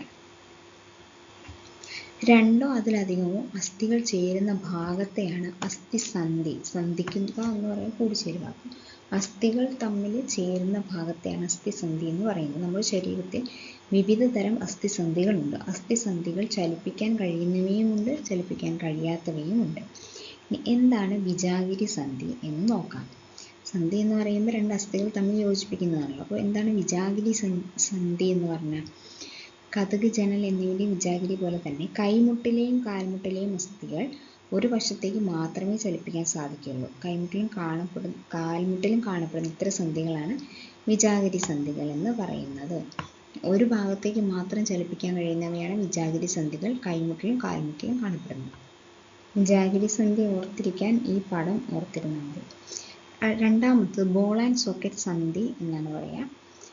കൈമുട്ട്, കാൽമുട്ട് എന്നിവയുടെ ചലനം പോലെയാണ് തോളെല്ലിൻ്റെ ചലനം. കൈകൾ വശങ്ങളിലേക്ക് നീട്ടി ചലിപ്പിച്ചു നോക്കും. തോളെല്ലിലെ സന്ധി എല്ലാ വശത്തേക്കും ചലിപ്പിക്കാൻ സാധിക്കും. അതുകൊണ്ട് അവിടെ ഉള്ളതാണ് ബോൾ ആൻഡ് സോക്കറ്റ് എന്ന് പറയും. കണ്ടോ, ഇവിടെ ഉണ്ട് ബോൾ ആൻഡ് സോക്കറ്റ് ജോയിൻ്റ് ആണ്. ഏറ്റവും കൂടുതൽ ചലന സ്വാതന്ത്ര്യമുള്ള സന്ധിയാണ് ബോൾ ആൻഡ് സോക്കറ്റ് സന്ധി. എല്ലാ ഭാഗത്തേക്കും തിരിക്കാൻ പറ്റും. ഒരു അസ്ഥിയുടെ അറ്റത്തുള്ള ഉരുണ്ട ഭാഗം മറ്റൊരു അസ്ഥിയുടെ കുഴിയിൽ തിരിയുന്ന രീതിയിലാണ് ഇത് ക്രമീകരിച്ചിരിക്കുന്നത്. അതിനാൽ ഇതിനെ ബോൾ ആൻഡ് സോക്കറ്റ് സന്ധി എന്ന് പറയുന്നത്. തോള്, ഇടുപ്പ് എന്നീ ഭാഗങ്ങളിലാണ് ഈ അസ്ഥികൾ കാണപ്പെടുന്നത്. തോളിലും ഇടുപ്പിലും. നമ്മുടെ ശരീരത്തിൽ ബോൾ ആൻഡ് സോക്കറ്റ് സന്ധി കാണപ്പെടുന്ന ഭാഗങ്ങൾ എവിടെയൊക്കെയാണ്? തോള്, ഇടുപ്പ്, കഴുത്തല്ലാട്ടോ സോറി, കയ്യിലെ തോളെല്ലാണ്. തോളെല്ലും ഇടുപ്പ് എല്ലും കണ്ടോ, ഒരു ബോൾ എൻ്റെ കയ്യിൽ. തോളും ഇടുപ്പെല്ലും. അടുത്ത ടൈപ്പാണ് പിവോട്ട് സന്ധി, പിവോട്ട് ജോയിൻ്റ് എന്ന് പറയും. അതാണ് കഴുത്തിലെ അസ്ഥിസന്ധിയുടെ പ്രത്യേകതയാണ്. കഴുത്ത് മുന്നോട്ടും പിന്നോട്ടും ഇടത്തോട്ടും വലത്തോട്ടും ചലിപ്പിക്കാൻ സാധിക്കും. ഇങ്ങനെ ഇത്തരം അസ്ഥിസന്ധികളെയാണ് പിവോട്ട് സന്ധി. പിവോട്ട് സന്ധി കാണപ്പെടുന്ന ഭാഗം എവിടെയാണ്? കഴുത്തിലാണ് എന്ന് ഓർത്തിരിക്കുക. പിവോട്ട് സന്ധി മുന്നോട്ട് പിന്നോട്ട് രണ്ട് സൈഡിലേക്കും തിരിക്കാൻ മാത്രം പറ്റുന്നു. മറ്റത് ഗോളര സന്ധി എന്ന് പറയുന്നത്, ബോൾ ആൻഡ് സോക്കറ്റ് എന്ന് പറയുന്നത് ഫുള്ളായിട്ട് ചലിക്കാൻ പറ്റും, റൗണ്ട് ചെയ്യും. അടുത്തത് എന്താണ് അസ്ഥിഭംഗം അഥവാ ഫ്രാക്ചർ? അസ്ഥിക്ക് സംഭവിക്കുന്ന പൊട്ടലിനും ഒടിവിനും അസ്ഥിഭംഗം എന്നാണ് പറയുക. അസ്ഥിഭംഗം 3 തരത്തിലാണ് സംഭവിക്കുക.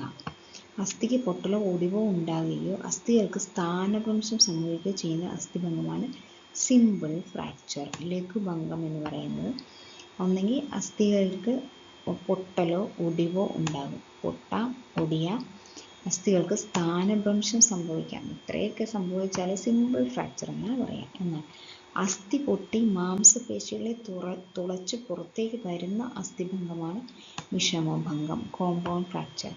അസ്ഥി പൊട്ടുക അല്ലെങ്കിൽ ഒടിയുക അല്ലെങ്കിൽ സ്ഥാനം മാറ്റം സംഭവിക്കുക, ഇതിനെയൊക്കെ സിമ്പിൾ ഫ്രാക്ചർ എന്നാണ് പറയുന്നത്. അസ്ഥി പൊട്ടിയിട്ട് മാംസപേശികൾ തുളച്ച് പുറത്തേക്ക് വരുന്നതിനെയാണ് കോമ്പൗണ്ട് ഫ്രാക്ചർ അഥവാ വിഷമഭംഗം എന്ന് പറയുന്നത്. ഇതിൽ അസ്ഥിഭംഗത്തോടൊപ്പം പുറമേക്ക് മുറിവുണ്ടായിരിക്കും. ശരീരത്തിലെ ആന്തര അവയവങ്ങൾക്ക് സമീപം സംഭവിക്കുന്ന വിഷമഭംഗമാണ് സങ്കീർണഭംഗം, കോംപ്ലിക്കേറ്റഡ് ഫ്രാക്ചർ. ഇത്തരം സന്ദർഭങ്ങളിൽ അസ്ഥി ഒടിഞ്ഞ ആന്തര അവയവങ്ങൾക്ക് ക്ഷതം സംഭവിക്കുന്നു. പുറത്തേക്കാണ് വരുന്നത് എങ്കിൽ പുറമേക്ക് മുറിവുണ്ടാകുന്നതിനെയാണ് കോമ്പൗണ്ട് ഫ്രാക്ചർ എന്ന് പറയുന്നത്. കോംപ്ലിക്കേറ്റഡ് ആണെങ്കിൽ അകത്തേക്കാണ്, ആന്തരിക അവയവങ്ങളിലേക്കാണ് ഈ ഇത് തുളച്ചു കയറുന്നതെന്ന് ഓർക്കുക. 3 തരത്തിലാണ് ഫ്രാക്ചർ ഉണ്ടാവുക. 1 ലഘുഭംഗം, 2 കോമ്പൗണ്ട് ഫ്രാക്ചർ വിഷമഭംഗം, 3 കോംപ്ലിക്കേറ്റഡ് അഥവാ സങ്കീർണഭംഗം. അടുത്ത എക്സ്റേയെ പറ്റി പറയുന്നത് 1895 ജർമ്മൻ ഭൗതിക ശാസ്ത്രജ്ഞനായ വിൽഹെം കോൺറാഡ് റോൺട്ജൻ ആണ് എക്സ്റേ കണ്ടെത്തിയത്. ആരാണ്? Wilhelm Conrad Roentgen. ആണ് എക്സ്റേ കണ്ടെത്തുന്നത്. മനുഷ്യൻ്റെ കൈകളിലെ അസ്ഥികളുടെ ഫോട്ടോഗ്രാഫിക് ചിത്രം എക്സ്റേ ഉപയോഗിച്ചെടുത്തത് റോൺജനാണ്. മാംസപേശിയിലൂടെ കടന്നു പോകുന്നതും എല്ലുകളിലൂടെ കടന്നു പോകാത്തതുമാണ് എക്സ്റേ എന്ന് പറയുന്നത്. ആദ്യം കൈപ്പത്തിയുടെയാണ് എടുത്തതെന്ന് ഓർക്കുക. റോൺജയാണ് 1895, 5 വർഷമോടെ കഴിഞ്ഞ് 1900 ആവുമായിരുന്നു. 1895 ജർമ്മൻകാരനാണ്, ഓർത്തിരിക്കുക. എന്താണ് മുട്ട് മാറ്റിവെക്കലെന്ന് നോക്കാം. ശരീരഭാഗം കൂടുമ്പോഴും ഭാരം കൂടുമ്പോഴും അസ്ഥികളിൽ കാൽസ്യം കുറയുമ്പോഴും കാൽമുട്ടിന് തേയ്മാന പ്രശ്നങ്ങൾ ഉണ്ടാകും. പ്രായം കൂടുമ്പോഴും കാൽമുട്ട് വേദന വരും. വൈദ്യപരിശോധനയ്ക്ക് ശേഷം അസുഖമുള്ളതോ തേയ്മാനം വന്നതോ ആയ കാൽമുട്ടിലെ അസ്ഥികൾ നീക്കം ചെയ്യുകയും പകരം സിറാമിക്, ലോഹം, പ്ലാസ്റ്റിക് കൊണ്ട് സെറാമിക്, ലോഹം എന്നിവ ഉൾപ്പെടുന്ന കൃത്രിമ കാൽമുട്ട് സ്ഥാപിക്കുകയും ചെയ്യുന്നതാണ് മുട്ടുമാറ്റിവെക്കൽ. സെറാമിക്കും ലോഹവും പ്ലാസ്റ്റിക്കും കൂടെ ചേർന്നതാണ് കേട്ടോ. ഇത് 20 വർഷം വരെ ഫലപ്രദമായി പ്രവർത്തിക്കും. കാൽമുട്ട് മാറ്റിവെക്കൽ ശസ്ത്രക്രിയയ്ക്ക് ശേഷം പുതിയ കാൽമുട്ടിൽ ചെറിയ ചില അസ്വസ്ഥതകൾ അനുഭവപ്പെടാം. മരുന്നുകൾ ഉപയോഗിച്ചും ഫിസിയോതെറാപ്പിയിലൂടെയും ഇത് മാറ്റിയെടുക്കാവുന്നതാണ്. 20 വർഷം വരെയാണ് മുട്ട് മാറ്റിവെച്ചാൽ ഫലപ്രദമായിട്ട് മുന്നോട്ട് പോകാൻ പറ്റുക. അടുത്തത് ചെവിക്കുള്ളിലെ അസ്ഥികൾ. നമ്മുടെ ചെവിക്ക് 3 ഭാഗങ്ങളുണ്ട്. അതിൽ മധ്യകർണത്തിൽ 3 ചെറിയ അസ്ഥികളുണ്ട്. മധ്യകർണത്തിലാണ് 3 ചെറിയ അസ്ഥികളുണ്ട്. ഇവയാണ് മാലിയസ്, ഇൻകസ്, സ്റ്റേപ്പിസ്. ഇവയ്ക്ക് കമ്പനം ചെയ്യാൻ കഴിവുണ്ട്. ഇവയുടെ കമ്പനം മൂലമാണ് നാം ശബ്ദം കേൾക്കുന്നത്. ഇവ കമ്പനം ചെയ്യുമ്പോൾ ബാഹ്യകർണത്തിൽ നിന്ന് ആന്തരകർണത്തിലേക്ക് ശബ്ദം കൈമാറ്റം ചെയ്യപ്പെടുന്നു. നമ്മുടെ ശരീരത്തിലെ ഏറ്റവും ചെറിയ അസ്ഥിയാണ് സ്റ്റേപ്പിസ്. ഏറ്റവും വലുത് തുടയിലാണ്. ഏറ്റവും നീളം കൂടിയ അസ്ഥി തുടയിലാണ്. ഏറ്റവും വലുത് തുടയിലാണെന്ന് നമ്മൾ പഠിച്ചു, ഫീമർ. ഏറ്റവും ചെറുത് സ്റ്റേപ്പിസ് ആണ്. ബാഹ്യ അസ്ഥികൂടവും ആന്തരിക അസ്ഥികൂടവും. ഒച്ച്, ചിലതരം വണ്ടുകൾ, ചിപ്പി, ഞണ്ട് തുടങ്ങിയ ജീവികൾക്ക് കട്ടി കൂടിയ പുറന്തോടുണ്ട്. പഴുതാര, തേരട്ട, പാറ്റ, കൊഞ്ച് തുടങ്ങിയ ജീവികൾക്ക് താരതമ്യേന കട്ടി കുറഞ്ഞ പുറന്തോടാണ് ഉള്ളത്. ശരീരത്തിന് പുറത്തുള്ള ഇത്തരം ആവരണങ്ങളെ ബാഹ്യ അസ്ഥികൂടം എന്നാണ് പറയുന്നത്. ശരീരത്തിന് പുറത്തുള്ള ആവരണങ്ങളെ ബാഹ്യ അസ്ഥികൂടം എന്ന് പറയും. ആർക്കൊക്കെയാണ് ബാഹ്യ അസ്ഥികൂടം ഉള്ളത്? ഒച്ച്, വണ്ട്, ചിപ്പി. ഒച്ചിന് ബാഹ്യ അസ്ഥികൂടമാണെന്ന് ഓർത്തിരിക്കുക. വണ്ട്, ചിപ്പി, ഞണ്ട്, പഴുതാര, തേരട്ട, പാറ്റയ്ക്ക് ബാഹ്യ അസ്ഥികൂടമാണെന്ന് ഓർത്തിരിക്കുക. പഴുതാര, തേരട്ട, പാറ്റ, കൊഞ്ചിന് ബാഹ്യ അസ്ഥികൂടമുണ്ട് എന്ന് ഓർത്തിരിക്കുക. ബാഹ്യ ആവരണമാണ് ബാഹ്യ അസ്ഥികൂടം. ഒരു ജീവിയിൽ തന്നെ ബാഹ്യ അസ്ഥികൂടവും ആന്തര അസ്ഥികൂടവും കാണപ്പെടാം. മുതല, ആമ എന്നീ ജീവികളിൽ ബാഹ്യ അസ്ഥികൂടവും ഉണ്ട്, ആന്തര അസ്ഥികൂടവും ഉണ്ട്. അവയ്ക്ക് പുറമേ നല്ല കട്ടിയുണ്ട്, അകത്തും അസ്ഥികൂടവും ഉണ്ട്. നട്ടെല്ലില്ലാത്ത മിക്ക ജീവികൾക്കും ബാഹ്യ അസ്ഥികൂടമാണ് ഉള്ളത്. നട്ടെല്ലില്ലാത്ത ജീവികൾക്ക്. ബാഹ്യ അസ്ഥികൂടമുള്ള ജീവികളിൽ ഏറ്റവും കൂടുതലുള്ളത് പ്രാണികളാണ്. ബാഹ്യ അസ്ഥികൂടം കാലക്രമേണ പൊഴിഞ്ഞു കളയപ്പെട്ടേക്കാം. ആന്തരിക അസ്ഥികൂടമുള്ള ജീവികളിൽ ബാഹ്യ അസ്ഥികൂടത്തിന് സമാനമായ ചില ഭാഗങ്ങളുണ്ട്. ആന്തരിക അസ്ഥികൂടമുള്ള ജീവികളിൽ ബാഹ്യ അസ്ഥികൂടത്തിന് സമാനമായ ചില ഭാഗങ്ങളുണ്ട്. മത്സ്യങ്ങളുടെയും ഉരഗങ്ങളുടെയും ചെതുമ്പലുകൾ, പക്ഷികളുടെ തൂവലുകൾ, ജന്തുക്കളിലെ രോമങ്ങൾ, നഖം, കൊമ്പ്, കുളമ്പ് എന്നിവ ബാഹ്യ അസ്ഥികൂടത്തിൻ്റെ ചില ഭാഗങ്ങളുടെ ഉദാഹരണങ്ങളാണ്. ചെതുമ്പല്, തൂവല്, രോമം, നഖം, കൊമ്പ്, കുളമ്പ് ഇതൊക്കെ. അടുത്ത ചാപ്റ്റർ പൂക്കാം കായ്ക്കാം എന്നുള്ളതാണ്. പൂക്കളുടെ പ്രധാന ഭാഗങ്ങളും അതിൻ്റെ ധർമ്മങ്ങളുമാണ് ഇവിടെ ടേബിളിൽ കൊടുത്തിട്ടുണ്ട്. പ്രധാന ഭാഗങ്ങൾ: 1 പൂഞ്ഞെട്ട്, അതായത് പെഡിസിൽ എന്ന് പറയും. ചിത്രത്തിൽ കാണിച്ചിട്ടുണ്ട്. പൂഞ്ഞെട്ട് ഏതാണ്? പൂവിനെ തണ്ടുമായി ബന്ധിപ്പിക്കുന്നു. അതാണ് കേൾക്കുമ്പോൾ തരാം, പെഡിസിൽ. ഇംഗ്ലീഷിൽ ചിലപ്പോൾ തരാം. ഇനി പുഷ്പാസനം തലാമസ് എന്ന് പറയും. പൂവിൻ്റെ മറ്റു ഭാഗങ്ങൾക്ക് ഇരിപ്പിടം ഒരുക്കുകയാണ് പുഷ്പാസനം എന്ന ഈ ഭാഗത്തിൻ്റെ ധർമ്മം എന്ന് പറയുന്നത്. അതായത് നമ്മൾ ഈ പച്ച കളറുള്ള ഈ സാധനം പൊളിച്ചു കഴിഞ്ഞാൽ ഇതിലൊക്കെ ഇങ്ങനെ പറഞ്ഞു പോരും. സിമ്പിളായിട്ട് എടുക്കാൻ പറ്റും. ചെമ്പരത്തിപ്പൂവിൻ്റെയൊക്കെ നമ്മൾ കണ്ടിട്ടുണ്ട്. അപ്പം അതാണ് പുഷ്പാസനം എന്ന് പറയുന്നത്. പൂവിൻ്റെ മറ്റു ഭാഗങ്ങൾക്ക് ഇരിപ്പിടം ഒരുക്കുന്നു. ഇനി വിതളപുടം, കാലിക്സ് എന്നാണ് പറയുന്നത്. വിതളപുടം, കാലിക്സ്. പുഷ്പാസനം എന്ന് പറയുന്നത് അതിൻ്റെ അടിഭാഗമാണ് കേട്ടോ. ഞാൻ പറഞ്ഞത് പൊളിച്ചെടുക്കുന്ന സാധനം എന്ന് പറയുന്നത് വിതളകുടമാണ് കേട്ടോ. അതിൻ്റെ താഴെയുള്ളതാണ് പുഷ്പാസനം. വിതളകുടം എന്തിനാണ്? കാലിക്സ് വിതളങ്ങൾ ചേർന്ന് രൂപപ്പെട്ടതാണ്. പൂമൊട്ടിനെ പൊതിഞ്ഞ് സംരക്ഷിക്കുന്നതാണ് വിതളകുടം. അതായത് ഇത് വിരിഞ്ഞിട്ട് അതിൻ്റെ ഉള്ളിൽ കൂടെയാണ് ഈ പൂ വരിക. വിതളകുടം, കാലിക്സ് എന്ന് പറയും. പിന്നെ അടുത്തത് ദളകുടമാണ്. ദളകുടം, കൊറോള എന്ന് പറയും. ദളകുടം അതാണ് ഇതൾ. ദളകുടം ദളങ്ങൾ ചേർന്ന് രൂപപ്പെട്ടതാണ്. പൂവിന് ഭംഗിയും ആകർഷണവും നൽകുന്നു. അടുത്ത് കേസരകുടം, ആൻഡ്രോഷ്യം. കേസരകുടം എന്ന് പറയുന്നത് ആൻഡ്രോഷ്യം മഞ്ഞ കളറിൽ പൂമ്പൊടിയായിട്ടാണ് ഇതിനായിട്ടും കാണും. കേസരങ്ങൾ ചേർന്ന് രൂപപ്പെട്ടു. പൂവിൻ്റെ ആൺ പ്രത്യുൽപാദന ഭാഗത്തെയാണ് കേസരകുടം എന്ന് പറയുന്നത്. അടുത്ത് ജനികുടം അഥവാ ഗൈനോഷ്യം എന്ന് പറയുന്നത് പൂവിൻ്റെ പെൺ പ്രത്യുൽപാദന ഭാഗമാണ്. ജനികുടത്തിൽ ഒന്നോ അതിലധികമോ ജനികളും ഉണ്ടാകും. എന്തൊക്കെയാണ് ഭാഗങ്ങൾ? കേസരകുടവും ജനികുടവും അത് പൂവിൻ്റെ ആൺ പ്രത്യുൽപാദന ഭാഗവും പെൺ പ്രത്യുൽപാദന ഭാഗവുമാണ്. കേസരകുടവും ജനികുടവും. ചെമ്പരത്തിപ്പൂ ഓർത്താൽ മതി. ഇനി അതിൻ്റെ ദളങ്ങൾ കാണാൻ നല്ല ഭംഗിയുള്ളതാണ്. ദളങ്ങൾ, ദളകുടം എന്ന് പറയുന്നത്. ഇനി അതിൻ്റെ വിതളം, ദളത്തിന് പൊതിഞ്ഞ് സൂക്ഷിക്കുന്നതാണ് ആദ്യം വിതളം എന്ന് പറയുന്നത്. വിതളകുടം, കാലിക്സ് എന്ന് പറയുന്നത്. പിന്നെ പുഷ്പാസനം, ആസനം, ഇരിക്കുന്ന സ്ഥലം, ആസനം താഴെ. പിന്നെ പൂഞ്ഞെട്ട്, അതുമായിട്ട് കണക്ട് ചെയ്യുന്ന ഭാഗം. ഇനി എന്താണ് പൂർണ്ണ പുഷ്പം അഥവാ കംപ്ലീറ്റ് ഫ്ലവർ എന്ന് പറഞ്ഞാൽ? വിതളകുടം. വിതളം എന്ന് പറയുന്നത് ദളങ്ങളിരിക്കുന്ന പൂമൊട്ട് ആലോചിക്കുക. വിതളം എന്ന് പറയുമ്പോൾ ദളകുടം എന്ന് പറയുന്നത് എന്താണ്? ഇതളാണ്, ദളങ്ങളാണ്. പിന്നെ കേസരകുടം, ജനികുടം എന്നീ 4 ഭാഗങ്ങളാണ് ഒരു പൂവിൽ പ്രധാനമായും കാണുന്നത്. ഈ 4 ഭാഗങ്ങളുമുള്ള പൂവിനെയാണ് പൂർണ്ണ പുഷ്പം എന്ന് പറയുന്നത്. അതായത് ഒരു പൂ മൊട്ടുണ്ടാവുന്നു, അതിനെ വിതളകുടം എന്ന് പറയുന്നു. അത് മൊട്ട് വിരിഞ്ഞു കഴിയുമ്പോൾ ആദ്യം ഇതളുകൾ വിരിയുന്നു, അതിനെ ദളകുടം എന്ന് പറയുന്നു. പിന്നെ അതിൽ നിന്നും ആൺ പ്രത്യുൽപാദന ഭാഗമായ ഈ പൂമ്പൊടിയൊക്കെയുള്ള കേസരകുടം, അതിനുശേഷം നടുക്കൂടെ ആ വലിയ പെൺ പ്രത്യുൽപാദന ഭാഗമായി ജനികുടവും വരുന്നു. ഈ 4 ഭാഗവും ഒരു പൂവിൽ, ഒറ്റ സിംഗിൾ പൂവിൽ ഈ 4 ഭാഗവും കാണുന്നുണ്ടെങ്കിൽ അങ്ങനെയുള്ള പൂവിനെയാണ് പൂർണ്ണ പുഷ്പം എന്ന് പറയുന്നത്. എല്ലാ പൂക്കളിലും ഈ 4 ഭാഗങ്ങൾ ഉണ്ടായിക്കൊള്ളുന്നില്ല. അതുകൊണ്ട് എല്ലാ പൂക്കളും കംപ്ലീറ്റ് ഫ്ലവർ അല്ല. ഈ 4 ഭാഗങ്ങളുമുള്ള ഒരു പൂവിനെ കംപ്ലീറ്റ് ഫ്ലവർ എന്ന് പറയാം. പൂക്കാത്ത ചില സസ്യങ്ങളുടെ പേരാണിത്.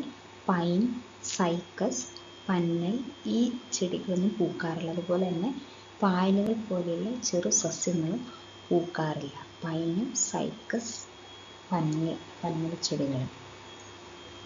ഇനി നീലക്കുറിഞ്ഞി. നീലക്കുറിഞ്ഞിയുടെ സയൻറ്റിഫിക് നെയിമാണ് സ്ട്രോബിലാന്തസ് കുന്തിയാന. ഇത് ചോദിച്ചിട്ടുണ്ട് കേട്ടോ. സ്ട്രോബിലാന്തസ് കുന്തിയാന എന്നാണ് നീലക്കുറിഞ്ഞിയുടെ സയൻറ്റിഫിക് നെയിം. നീലപ്പൂക്കൾ കൊണ്ട് പശ്ചിമഘട്ട മലനിരകളെ മനോഹരമാക്കുന്ന ഒരു കുറ്റിച്ചെടിയാണ് നീലക്കുറിഞ്ഞി. നീലക്കുറിഞ്ഞി കുറ്റിച്ചെടിയാണ്, ഓർത്തിരിക്കുകയാണ്. സമുദ്രനിരപ്പിൽ നിന്നും 1200 മീറ്റർ ഉയരത്തിലെ പുൽമേടുകളിലും ചോലവനങ്ങളിലുമാണ് ഇവ വളരുന്നത്. പശ്ചിമഘട്ടത്തിൽ കാണപ്പെടുന്ന വിവിധ ഇനം കുറിഞ്ഞികളിൽ ഒന്ന് മാത്രമാണ് നീലക്കുറിഞ്ഞി.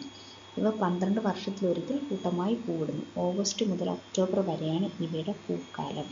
അവർക്ക് ഓഗസ്റ്റ് മുതൽ ഒക്ടോബർ വരെ. ഓഗസ്റ്റ് ആണ് ഓണത്തിൻ്റെ സമയം. ഓഗസ്റ്റ് മുതൽ ഒക്ടോബർ വരെയാണ് പൂക്കാലം. അടുത്തത് ചെമ്പരത്തി പൂവിൻ്റെ കേസരകുടം. കേസരകുടം എന്ന് പറയുന്നത് കേസരങ്ങൾ ചേർന്ന ആണ് കേസരകുടം. കേസരത്തിന് തന്തുകം, ഇതാണ് കേസരം. ആൺ പ്രത്യുൽപാദന ഭാഗമാണ് കേസരം എന്ന് പറഞ്ഞു. അതിന് തന്തുകം അഥവാ ഫിലമെൻ്റ് എന്നാണ് പറയുക. പരാഗി, അറ്റത്തൊരു പരാഗി ഉണ്ട്. പരാഗിയിലെ അറകളിലാണ് പരാഗരേണുക്കൾ, പോളൻ ഗ്രെയിൻസ് ഉള്ളത്. പൂബീജത്തെ വഹിക്കുന്ന ഭാഗങ്ങളാണ് പരാഗരേണുക്കൾ. അത് ഓർത്തിരിക്കണേ. ഈ ആൺ ബീജകോശം വഹിക്കുന്ന ഭാഗം ഏതാണ്? പരാഗരേണുക്കളാണ്, അല്ലാണ്ട് പരാഗിയല്ല, തന്തുകവും അല്ല. ഓർത്തിരിക്കുക. പോളൻ ഗ്രെയിൻസ് ആണ്, അറകളിലുള്ള പരാഗരേണുക്കളാണ്. ഇനി ജനിപുടം നോക്കുകയാണെങ്കിൽ പൂവിൻ്റെ പ്രത്യുൽപാദന ഭാഗമാണ് ജനിപുടം എന്ന് പറയുന്നത്. ജനിയിൽ പരാഗണ സ്ഥലം, സ്റ്റിഗ്മ എന്ന് പറയും. പരാഗണ സ്ഥലമാണ് ഏറ്റവും അറ്റത്തുള്ളത്, ഏറ്റവും മുകളിൽ.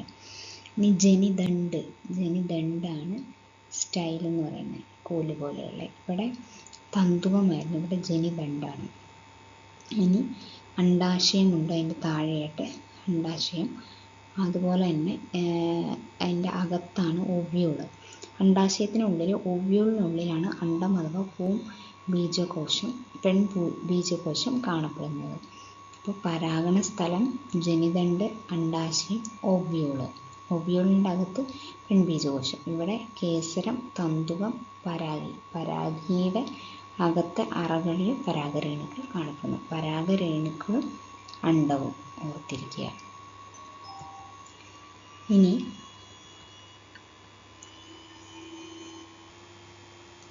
ഏകലിംഗ പുഷ്പങ്ങളും ദ്വിലിംഗ പുഷ്പങ്ങളും എന്താണെന്ന് നോക്കാം. കേസരപുടം, ജനിപുടം, അതായത് ഒന്നെങ്കിൽ ആൺ റീപ്രൊഡക്റ്റീവ് ഓർഗൻസ്, അല്ലെങ്കിൽ പെൺഭാഗം ജനിപുടം. ഇവയിൽ ഏതെങ്കിലും ഒന്ന് മാത്രം കാണപ്പെടുന്ന പൂക്കളാണ് ഏകലിംഗ പുഷ്പങ്ങൾ അഥവാ യൂണിസെക്ഷൽ ഫ്ലവേഴ്സ് എന്ന് പറയുന്നത്. ചെമ്പരത്തി ആണെങ്കിലോ ബൈസെക്ഷലാണ്, രണ്ടും നമ്മൾ കണ്ടതാണ്, രണ്ടും കാണുന്നുണ്ട് ഒറ്റ പൂവിൽ. ഒരു പൂവിൽ തന്നെ കേസരപുടവും ജനിപുടവും കാണപ്പെടുന്നതിനാണ് ദ്വിലിംഗ പുഷ്പങ്ങൾ എന്ന് പറയുന്നത്. ഇപ്പം നമ്മൾ പറഞ്ഞത് ഏകലിംഗ പുഷ്പമാണ്, അതായത് ഒരു സിംഗിൾ പൂവിലെ കാര്യമാണ്. ഇപ്പോൾ ചെമ്പരത്തിപ്പൂവാണെങ്കിൽ അത് ദ്വിലിംഗ പുഷ്പമാണ്. അതിൻ്റെ അകത്ത് തന്നെ എന്തെന്നാണ് പൂമ്പീജവും ഉണ്ടാവും, അണ്ഡവും ഉണ്ടാവും. എന്നാൽ ഏകലിംഗ സസ്യങ്ങളും ഉണ്ട്, ദ്വിലിംഗ സസ്യങ്ങളുണ്ട്. ആ എൻ്റെ പ്ലാന്റ് ഏകലിംഗ സസ്യമായിരിക്കും. അതെങ്ങനെയാണെന്ന് നോക്കാം. ആൺപൂക്കളും പെൺപൂക്കളും വെവ്വേറെ സസ്യങ്ങളിലാണ് കാണുന്നതെങ്കിൽ അത്തരം സസ്യങ്ങൾ തന്നെ ഏകലിംഗ സസ്യങ്ങളാണ്. മോണേഷ്യസ് പ്ലാന്റ്സ് ഏകലിംഗമല്ലേ, ദ്വിലിംഗമാണ് ഡയേഷ്യസ്. ഏകലിംഗ സസ്യങ്ങൾക്ക് ഉദാഹരണമാണ് ഈന്തപ്പന, കുടംപുളി, ജാതി, പപ്പായ. ഈ പപ്പായ ഇപ്പം പെൺപൂക്കൾ മാത്രമാണ് ഉണ്ടാകുന്നതെങ്കിൽ കായ്ക്കത്തില്ല. അതിന് എവിടെയെങ്കിലും ഒരു ആൺപൂവുള്ള ഒരു മരം വേണം, എങ്കിലാണ് അവിടെ ഫെർട്ടിലൈസേഷൻ നടക്കത്തുള്ളൂ. അപ്പം അങ്ങനെ ഈന്തപ്പന, കുടംപുളി, ജാതി, പപ്പായ ഇതൊക്കെ ഏകലിംഗ സസ്യങ്ങളാണ്. ഒരു മരത്തിൽ പെൺപൂ ആണെങ്കിൽ പെൺപൂ മാത്രമേ ഉണ്ടാവുള്ളൂ, ആൺപൂ ആണെങ്കിൽ ആൺപൂ മാത്രമേ ഉണ്ടാവുള്ളൂ എന്ന് ഓർത്തിരിക്കുക. ഏതൊക്കെയാണ്? ഈന്തപ്പന, കുടംപുളി, ജാതി, പപ്പായ. ഒരു സസ്യത്തിൽ തന്നെ ആൺപൂക്കളും പെൺപൂക്കളും കാണപ്പെടുന്ന സസ്യങ്ങളാണ് ദ്വിലിംഗ സസ്യങ്ങൾ. വെള്ളരി, മത്തൻ, കുമ്പളം, പടവലം, തെങ്ങ്. തെങ്ങിലൊക്കെ ദ്വിലിംഗ സസ്യങ്ങളാണ്. 2 തരം പൂക്കളും കാണുന്നുണ്ട്: വെള്ളരി, മത്തൻ, കുമ്പളം, പടവലം, തെങ്ങ്. നേരത്തെ നമ്മൾ ഏകലിംഗ പുഷ്പവും ദ്വിലിംഗ പുഷ്പവും പറഞ്ഞപ്പോൾ അതിനകത്ത് ഏകലിംഗ പുഷ്പത്തിന് ഉദാഹരണം പാവലായിരുന്നു പറഞ്ഞത്. അതായത് പാവൽ കായ്ക്കുകയാണെങ്കിൽ അതിൻ്റെ പൂ ശ്രദ്ധിച്ചാൽ അറിയാം, ചിലതിൽ സ്റ്റൈലുണ്ട്, ആ കോല് പോലത്തെ സാധനം ചിലതിലുണ്ടാവും, ചിലതിലുണ്ടാവില്ല. അപ്പം ചില പൂക്കളിൽ മഞ്ഞപ്പൂവാണല്ലോ ഉണ്ടാവും, ആ മഞ്ഞപ്പൂക്കളിൽ ചിലതിൽ കോലുണ്ടാവും, ചിലതിൽ കോലുണ്ടാവില്ല. കോലുള്ളതിലായിരിക്കും കായ വരിക. ഓക്കെ, അപ്പം അങ്ങനെ അത് പൂവിൽ തന്നെ സംഭവിക്കാം. പക്ഷെ ഒരു മരത്തിൽ തന്നെ ആൺപൂവും പെൺപൂവും വരുന്നതിനെയാണ് ഏകലിംഗ സസ്യവും ദ്വിലിംഗ സസ്യവും എന്ന് പറയുന്നത്. അടുത്ത എന്താണ് പരാഗണം? പോളിനേഷൻ എന്ന് പറഞ്ഞാൽ പരാഗിയിൽ നിന്ന് പരാഗരേണുക്കൾ പരാഗണ സ്ഥലത്ത് പതിക്കുന്നതാണ് പരാഗണം എന്ന് പറയുന്നത്. പരാഗി എന്ന് പറയുന്ന ആ പൂമ്പൊടി ഇരിക്കുന്ന ആ ഭാഗമാണ്. ഇന്ന് പരാഗരേണുക്കൾ, പൂമ്പൊടികൾ പരാഗണ സ്ഥലത്തേക്ക് തിരിക്കുന്ന സ്ഥലത്തേക്ക് വരുന്നതിനെയാണ് പതിക്കുന്നതാണ് പരാഗണം എന്ന് പറയുന്നത്. വാനിലേനെ പറ്റി പറയുന്നുണ്ട്. ഈ സസ്യത്തിൻ്റെ ജന്മദേശം തെക്കേ അമേരിക്കയാണ്. വാനിലയുടെ പരാഗണം നടത്തുന്നത് ഒരിനം തേനീച്ചയാണ്. എന്നാൽ നമ്മുടെ നാട്ടിൽ ഈ തേനീച്ച ഇല്ലാത്തതിനാലാണ് കർഷകർ തന്നെ പൂക്കളിൽ കൃത്രിമമായി പരാഗണം നടത്തുന്ന വിത്ത് ഉൽപ്പാദിപ്പിക്കുന്നത്. വാനില എന്ന് പറയുന്ന സാധനം ഉൽപ്പാദിപ്പിക്കുന്നത് കൃത്രിമ പരാഗണത്തിലൂടെയാണ്. അതെന്തുകൊണ്ടാണ്? അതിൽ പരാഗണം നടത്തുന്ന ഒരു തേനീച്ചയാണ്. ആ ഇനം തേനീച്ച നമ്മുടെ നാട്ടിലില്ല. തെക്കേ അമേരിക്കയിലെ സസ്യമാണ് വാനില. അടുത്തത് എന്താണ് സ്വപരാഗണവും പരപരാഗണവും, അതായത് സെൽഫ് പോളിനേഷനും ക്രോസ് പോളിനേഷനും എന്താ നോക്കാം. ഒരു പൂവിലെ പരാഗരേണുക്കൾ അതേ പൂവിൻ്റെ പരാഗണ സ്ഥലത്തോ അതേ ചെടിയിലെ മറ്റൊരു പൂവിൻ്റെ പരാഗണ സ്ഥലത്തോ പതിക്കുന്നതാണ് സ്വപരാഗണം എന്ന് പറയുന്നത്. അതായത് ഒരു പൂവിലെ പരാഗരേണുക്കൾ, അതായത് ചെമ്പരത്തി പൂവിലെ ആ മഞ്ഞ പൂമ്പൊടികൾ അതിൻ്റെ സ്റ്റൈലിൽ തന്നെ അതിൻ്റെ അതേ പൂവിൽ തന്നെയാണ് പരാഗണം നടത്തുന്നതെങ്കിൽ, അല്ലെങ്കിൽ ആ ചെടിയിലെ തന്നെ ഒരു ചട്ടിയിലിരിക്കുന്ന ചെടിയാണെങ്കിൽ ആ ചെടിയിലെ മറ്റു പൂവ് 2-3 പൂക്കളുണ്ടെങ്കിൽ ആ പൂക്കളിൽ ഏതിൽ വേണമെങ്കിലും പരാഗണം നടത്താം. പക്ഷേ അത് ഒരേ ചെടി തന്നെയായിരിക്കണം. അങ്ങനെയാണെങ്കിലാണ് സെൽഫ് പോളിനേഷൻ അഥവാ സ്വപരാഗണം എന്ന് പറയും. എന്നാൽ ഒരു പൂവിൽ നിന്ന് പരാഗരേണുക്കൾ അതേ വർഗ്ഗത്തിൽപ്പെട്ട മറ്റൊരു ചെടിയിലെ പൂവിൻ്റെ പരാഗണ സ്ഥലത്തേക്ക് പതിക്കുന്നതാണ് പരപരാഗണം അഥവാ ക്രോസ് പോളിനേഷൻ. അതായത് ചെമ്പരത്തിൻ്റെ ചെടി 2 ചട്ടിയിൽ നട്ടിട്ടുണ്ടെങ്കിൽ ഇതിൻ്റെ പൂമ്പൊടി പോയിട്ട് അപ്പുറത്തെ ചട്ടിയിലെ പൂവിൽ പോയിട്ട് ഇരിക്കുവാണ്, അതിൽ പരാഗണം നടത്തുവാണെങ്കിൽ അതിന് പരപരാഗണം എന്ന് പറയും. അപ്പുറത്തെ ചെടിയിലേക്ക് പോകണം, ഒരേ ടൈപ്പായിരിക്കണം. ഇനി സസ്യങ്ങളിൽ മെച്ചപ്പെട്ടതും വൈവിധ്യവുമാർന്ന ഇനങ്ങൾ ഉണ്ടാകുന്നതിന് പ്രകൃതി തന്നെ സ്വപരാഗണത്തെ തടഞ്ഞ് പരപരാഗണത്തെ പ്രോത്സാഹിപ്പിക്കുന്നു. ചില സസ്യങ്ങളിലെ പൂക്കളിൽ ആൺ പെൺ ലിംഗ അവയവങ്ങൾ വ്യത്യസ്ത സമയത്താണ് ഭാഗമാകുന്നത്. ഉദാഹരണത്തിന് സൂര്യകാന്തിയിൽ കേസരം പൂർണ്ണ വളർച്ച എത്തിയതിനു ശേഷമാണ് ജനിപുടത്തിൻ്റെ വളർച്ച പൂർണ്ണമാകുന്നത്. അവോക്കാഡോയിൽ ജനിപുടത്തിൻ്റെയും കേസരത്തിൻ്റെയും വളർച്ച പൂർത്തിയാകുന്ന വ്യത്യസ്ത സമയങ്ങളിലാണ്. മേന്തൂന്നിയിൽ സ്വപരാഗണം തടയുന്നതിനായി കേസരവും ജനിപുടവും 2 ദിശയിൽ കാണപ്പെടുന്നു. അപ്പോൾ സ്വപരാഗണം തടയുന്നതും എന്തിനു വേണ്ടിയിട്ടാണ്? വൈവിധ്യമാർന്ന ഇനങ്ങൾ ഉണ്ടാകുന്നതിന് വേണ്ടിയിട്ടാണ്. അപ്പം സൂര്യകാന്തിയുടെ പ്രത്യേകത എന്താണ്? രണ്ടിൻ്റെയും ടൈം വ്യത്യാസമാണ്. ഒന്ന് പൂർണ്ണ വളർച്ച എത്തിയ ശേഷമാണ് മറ്റത് വളർച്ച പൂർണ്ണമാകുന്നത്. അവോക്കാഡോൻ്റെ പ്രത്യേകത എന്താണ്? വ്യത്യസ്ത സമയങ്ങളിലാണ് അവ വളർച്ച പൂർത്തിയാക്കുന്നത്.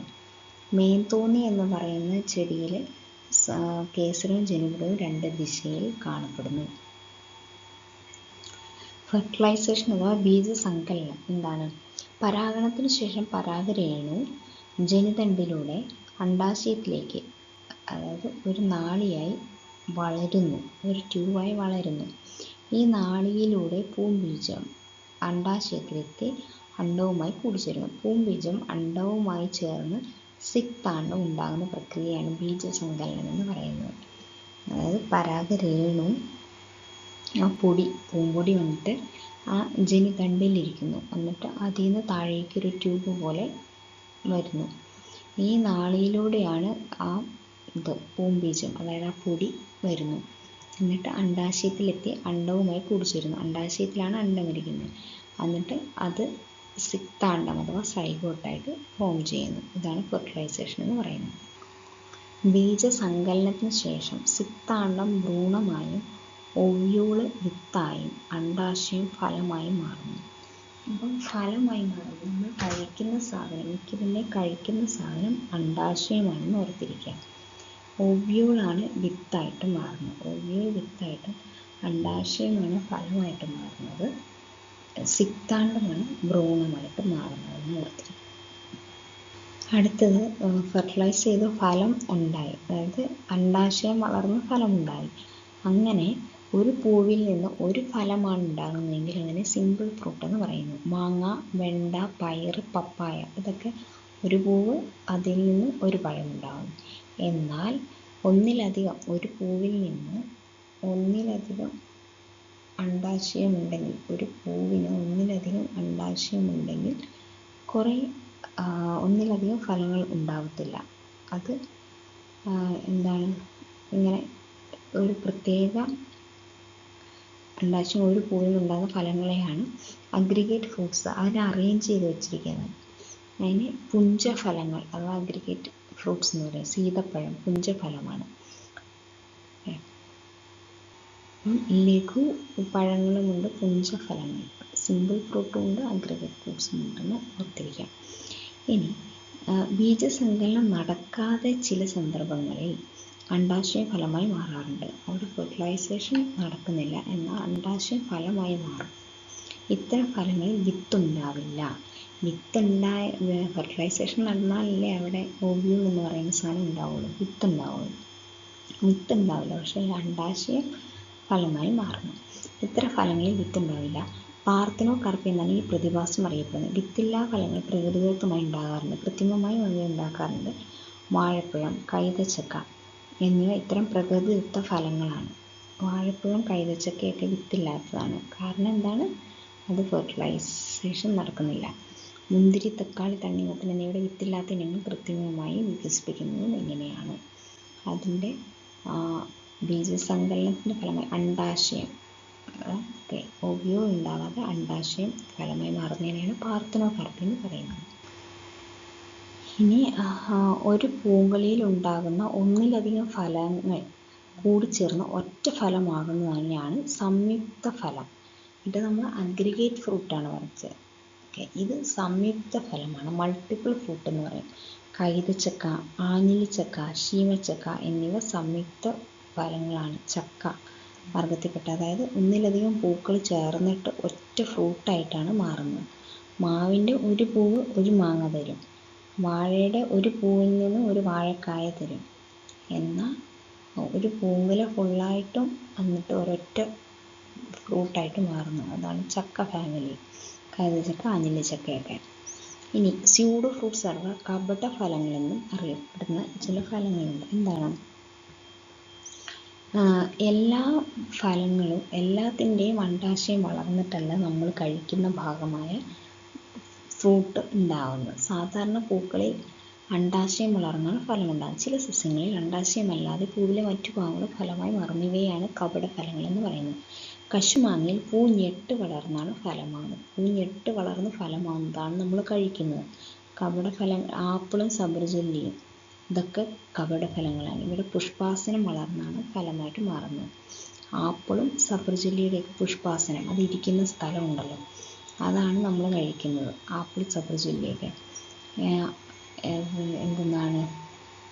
കശുമാങ്ങയിൽ പൂഞ്ഞെട്ടാണ് കഴിക്കുന്നത്, ഓർത്തിരിക്കുക. ഇനി പൂവിൻ്റെ കൃഷി. പൂച്ചെടികൾ, അലങ്കാര സസ്യങ്ങൾ എന്നിവ വാണിജ്യാടിസ്ഥാനത്തിൽ ഉൽപ്പാദിപ്പിച്ച് വളർത്തി പരിപാലിക്കുന്നതിനാണ് പുഷ്പകൃഷി അഥവാ ഫ്ലോറിക്കൾച്ചർ എന്ന് പറയുന്നത്. ഇനി ആന്തൂറിയം എന്താണ്? പുഷ്പകൃഷിയിൽ പ്രാധാന്യമുള്ളൊരു സസ്യമാണ് ആന്തൂറിയം. ഇതിൻ്റെ ഏറ്റവും ആകർഷകമായ ഭാഗം രൂപാന്തരം പ്രാപിച്ച ഇലകളാണ് അതിൽ നമ്മൾക്ക് പൂവായിട്ട് തോന്നുന്നത്, കളർ മാറുന്നത്. ഇത്തരം പൂവിനോട് ചേർന്ന് കാണുന്ന ഇത്തരം നിറമുള്ള ഭാഗങ്ങളെ സഹപത്രം എന്നാണ് പറയുന്നത്. പൂവ് ആ കോല് പോലെയുള്ള ഭാഗമാണ് പൂവ്. അതിനോട് ചേർന്ന് വരുന്ന ഇലയുടെ ഭാഗത്തെയാണ് കളറുള്ളത്. അതിനെയാണ് സഹപത്രം എന്ന് പറയുന്നത്. പരാഗണകാരികളെ ആകർഷിക്കുക എന്നത് സഹപത്രങ്ങളുടെ ധർമ്മമാണ്. വാഴ, ബോഗൻവില്ല എന്നീ സസ്യങ്ങളും ആകർഷകമായി സഹപത്രം കാണാൻ കഴിയും. വാഴയുടെ പോള കിട്ടില്ലേ, അത്. പിന്നെ ബോഗൻവില്ല, അതിലൊക്കെ ഈ സഹപത്രങ്ങൾ ബ്രാക്ട്സ് ഉണ്ടാവും. 6ാം ക്ലാസ്സിലെ സയൻസിലെ പാർട്ട് 1 ബുക്കിലെ 5ാമത്തെ ചാപ്റ്ററാണ്, ഏറ്റവും അവസാനത്തെ ചാപ്റ്ററാണ് പദാർത്ഥങ്ങളുടെ കൂട്ടായ്മ. ഇതിന് ആദ്യത്തെ ടേബിളാണ്. ഒന്നിലധികം വസ്തുക്കൾ ചേർന്നുണ്ടാകുന്ന പദാർത്ഥങ്ങളാണ് മിശ്രിതങ്ങൾ എന്ന് പറയുന്നത്. ഒന്നിലധികം വസ്തുക്കൾ ചേർന്നുണ്ടാകുന്ന പദാർത്ഥങ്ങളെയാണ് മിശ്രിതം എന്ന് പറയുന്നത്. വാതകം ഖരപദാർത്ഥത്തിൽ ലയിച്ചുണ്ടാകുന്ന ലായനികളും ഖരപദാർത്ഥം മറ്റൊരു ഖരപദാർത്ഥത്തിൽ ലയിച്ചുണ്ടാകുന്ന ലായനികളും ഉണ്ട്. ആലോചിക്കുക, വാതകം ഖരപദാർത്ഥത്തിൽ ലയിച്ച് ലായനി ഉണ്ടാകുന്നു. അതുപോലെ തന്നെ ഖരപദാർത്ഥം മറ്റൊരു ഖരവും കൂടി ചേർന്ന് ലായനി ഉണ്ടാകും. വാതകവും ഖരവും കൂടി ചേർന്ന് ലായനി ഉണ്ടാകും എന്നാണ് പറയുന്നത്.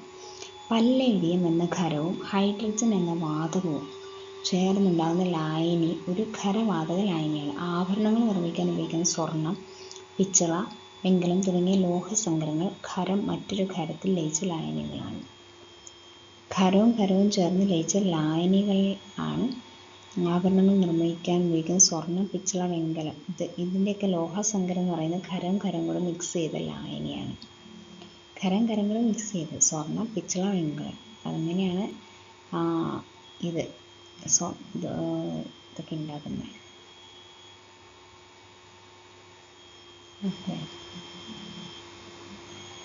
ഇനി വാതകവും വാതകവും കൂടെ ചേർന്ന ലായനിയാണ് പല്ലേഡിയം. പല്ലേഡിയം എന്ന ഖരവും ഹൈഡ്രജൻ എന്ന വാതകവും ചേർന്നുണ്ടാകുന്ന പല്ലേഡിയം ഹൈഡ്രജൻ ഖരവാതക ലായനിക്ക് ഉദാഹരണമാണ്. 916 സ്വർണം എന്ന് പറയുന്നത് 1000 ഗ്രാം സ്വർണം ഉണ്ടാക്കാൻ വേണ്ടി 916 ഗ്രാം സ്വർണവും 84 ഗ്രാം മറ്റ് ലോഹങ്ങളും ചേർത്തുണ്ടാക്കുന്ന സ്വർണത്തെയാണ് 916 സ്വർണം എന്നു പറയുന്നത്. ഒരു ഖര ലായനിയാണെന്ന് ഓർത്തിരിക്കുക. 916 സ്വർണം. അടുത്തത് എന്താണ് ഏകാത്മക മിശ്രിതങ്ങളും ഭിന്നാത്മക മിശ്രിതങ്ങളും എന്ന് പറഞ്ഞാൽ? ഹോമോജീനസ് മിക്സ്ചറും ഹെറ്ററോജീനസ് മിക്സ്ചറും. ഒരു മിശ്രിതത്തിൻ്റെ എല്ലാ ഭാഗത്തും ഒരേ സ്വഭാവമാണുള്ളതെങ്കിൽ അത്തരം മിശ്രിതങ്ങളാണ് ഏകാത്മക മിശ്രിതങ്ങൾ. എന്നാൽ ഒരു മിശ്രിതത്തിന് വിവിധ ഭാഗങ്ങളിൽ വ്യത്യസ്ത സ്വഭാവങ്ങളാണ് ഉള്ളതെങ്കിൽ അത്തരം മിശ്രിതങ്ങളെയാണ് ഭിന്നാത്മക മിശ്രിതങ്ങൾ എന്ന് പറയുന്നത്. അതായത് ഉപ്പ് അലിഞ്ഞു ചേർത്ത വെള്ളവും ഉപ്പ് ഇളക്കി അലിയിക്കാത്ത വെള്ളവും തമ്മിൽ വ്യത്യാസം ഉണ്ടാവുമല്ലോ.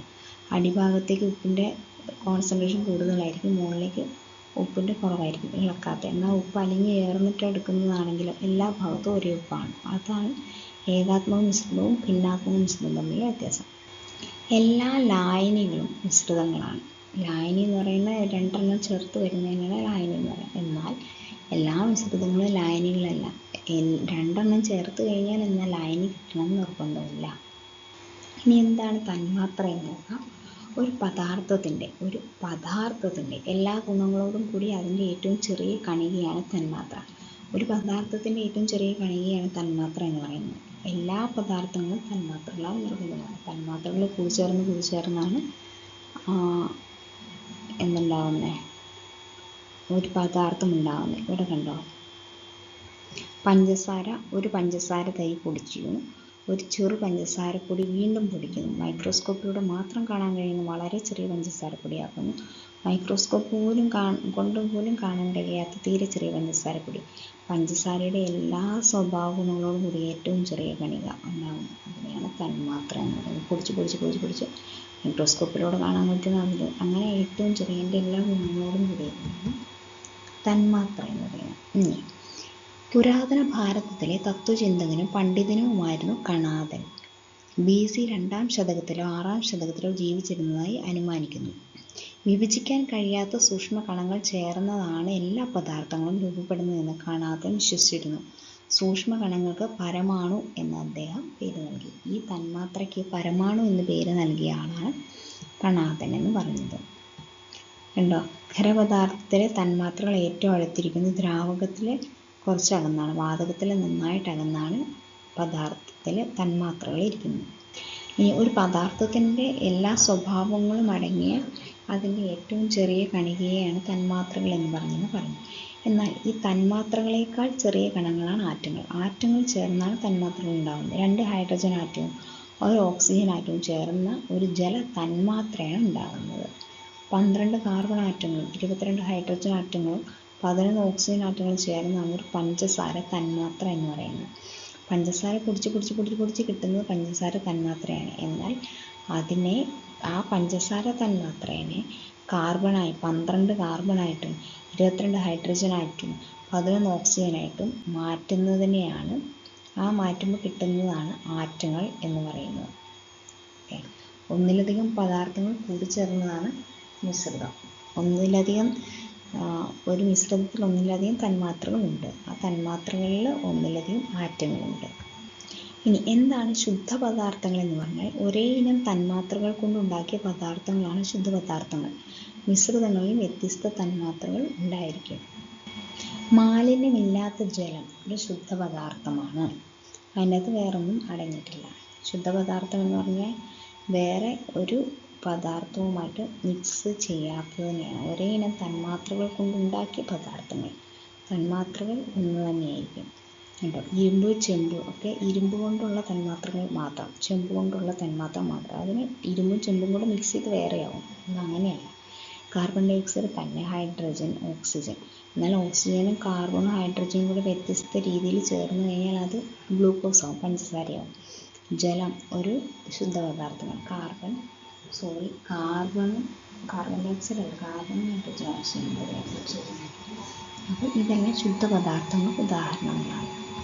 ശുദ്ധമായ വെളിച്ചെണ്ണ, ശുദ്ധമായ പാല്, ശുദ്ധമായ നെയ്യ് എന്നിങ്ങനെയുള്ള പരസ്യങ്ങൾ നിങ്ങൾ കണ്ടിട്ടുണ്ട്. എന്നാൽ ശുദ്ധമായത് എന്ന വാക്ക് ശാസ്ത്രത്തിൽ പ്രയോഗിക്കുന്ന പരസ്യത്തിൽ ഉപയോഗിക്കുന്ന അർത്ഥത്തിലല്ല. ശുദ്ധമായ വെളിച്ചെണ്ണ എന്നാൽ അതിൽ മറ്റ് എണ്ണകളോ ഘടകപദാർത്ഥങ്ങളോ അടങ്ങിയിട്ടില്ല എന്നാണ് വിപണിയിൽ അർത്ഥമാക്കുന്നത്. ശാസ്ത്രീയമായി ചിന്തിക്കുമ്പോൾ വെളിച്ചെണ്ണ മറ്റു പല ഘടകങ്ങളുടെ തന്മാത്രകൾ അടങ്ങിയിരിക്കുന്ന ഒരു ഏകാത്മിക മിശ്രിതമാണ് എന്ന് ഓർത്തിരിക്കുക. തന്മാത്രകൾ കുറേ വ്യത്യസ്ത തന്മാത്രകൾ ചേർന്നതാണ്. ഒന്നിലധികം പദാർത്ഥങ്ങൾ കൂടി കലർന്നവയാണ് മിശ്രിതങ്ങൾ. ഓക്കെ, ഈ മിശ്രിതങ്ങളെ ഘടകങ്ങളായി വേർതിരിക്കാം. ഇനി രക്തത്തിൽ നിന്നും മാലിന്യങ്ങളെ അരിച്ചു മാറ്റുന്ന അരിപ്പകളാണ് വൃക്കകൾ എന്ന് പറയുന്നത്. മാലിന്യങ്ങൾ അരിച്ചു മാറ്റുന്ന രക്തത്തിൽ നിന്ന്. നമ്മുടെ ശരീരത്തിൽ ഏകദേശം 5 ലിറ്റർ രക്തമാണുള്ളത്. ഈ രക്തം നിരന്തരമായി നമ്മുടെ വൃക്കയിൽ കൂടി അരിക്കലിന് വിധേയമാകുന്നു. ഇത് ശരീരത്തിൽ സ്വാഭാവികമായി നടക്കുന്ന വേർതിരിക്കൽ പ്രക്രിയയാണ്. വൃക്കകൾക്ക് തകരാർ സംഭവിച്ചാൽ ഈ അരിക്കൽ പ്രക്രിയ കുറഞ്ഞ് രോഗി ഗുരുതര രോഗാവസ്ഥയിലേക്ക് നീങ്ങുന്നു. ഇത്തരം രോഗികൾക്ക് സഹായിക്കുന്ന കൃത്രിമ അരിക്കൽ പ്രക്രിയയാണ് ഡയാലിസിസ് എന്ന് പറയുന്നത്. കൃത്രിമമായി അരിക്കുന്നതിനെയാണ് ഡയാലിസിസ് എന്ന് പറയുന്നത്. അപ്പോൾ 5 ലിറ്റർ രക്തം നമ്മുടെ വൃക്കയിൽ കയറി ഇറങ്ങി പോയി പ്യൂരിഫൈ ചെയ്തുകൊണ്ടിരിക്കുകയാണ്. അതിനെയാണ് അത് വൃക്ക കേടാകുമ്പോൾ ഡയാലിസിസ് നടത്തുന്നത്. അത് ആർട്ടിഫിഷ്യലായിട്ട് അരിക്കുന്നതാണ് ഡയാലിസിസ് എന്ന് പറയുന്നത്. അപ്പോൾ ഇതോടുകൂടി നമ്മുടെ പാർട്ട് 1 ബുക്ക് തീർന്നിരിക്കുകയാണ്. വീഡിയോ ഉപകാരപ്പെട്ടാൽ ചാനൽ സബ്സ്ക്രൈബ് ചെയ്യുക. Thank you. SCERT പുതിയ ടെക്സ്റ്റ് ബുക്ക് 6ാം ക്ലാസ്സിൻ്റെ 6ാമത്തെ ചാപ്റ്ററാണ്. 2ാമത്തെ ബുക്കാണ്. പാർട്ട് 2 ബുക്കിലെ ആദ്യത്തെ ചാപ്റ്റർ 6ാമത്തെ ജീവൻ്റെ കുഞ്ഞറകൾ എന്നാണ്. ഇതിലാദ്യം പറയുന്നത് കോശങ്ങൾ എന്താണെന്നാണ്. നമ്മുടെ ശരീരം നിർമ്മിച്ചിരിക്കുന്ന അടിസ്ഥാന ഘടകങ്ങളാണ് കോശങ്ങൾ. ജീവനുള്ള എല്ലാ വസ്തുക്കളുടെയും അടിസ്ഥാന ഘടകം കോശമാണ്. മനുഷ്യ ശരീരം നിർമ്മിച്ചിരിക്കുന്നത് കോടിക്കണക്കിന് കോശങ്ങൾ കൊണ്ടാണ്.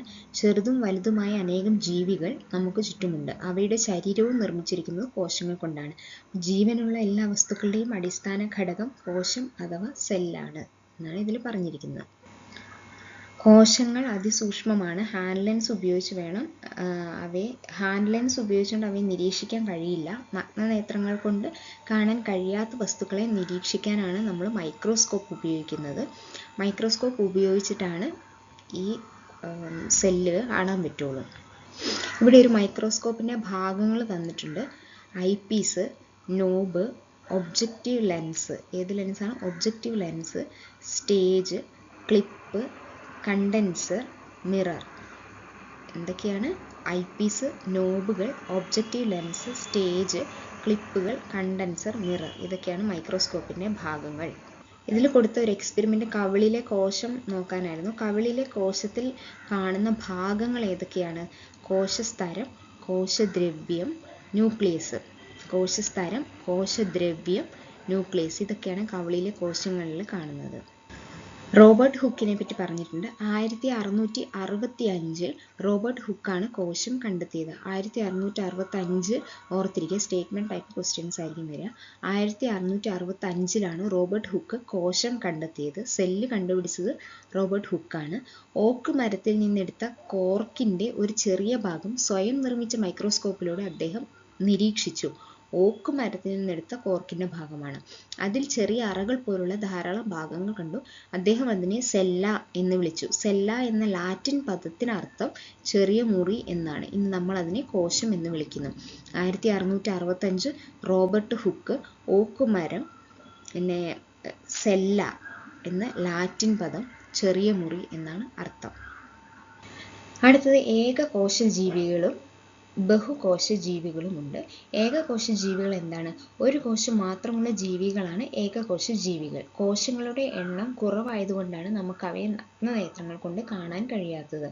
അതായത് ആകെ ഒറ്റ സെല്ലേ ഉള്ളൂ. അത് സെല്ലിൻ്റെ എണ്ണം കുറവായതുകൊണ്ടാണ് നമുക്ക് അവയെ നഗ്നനേത്രങ്ങൾ കൊണ്ട് കാണാൻ കഴിയാത്തത്. ഒരു കോശം മാത്രമുള്ള ജീവിയെയാണ് ഏകകോശ ജീവികൾ എന്ന് പറയുന്നത്.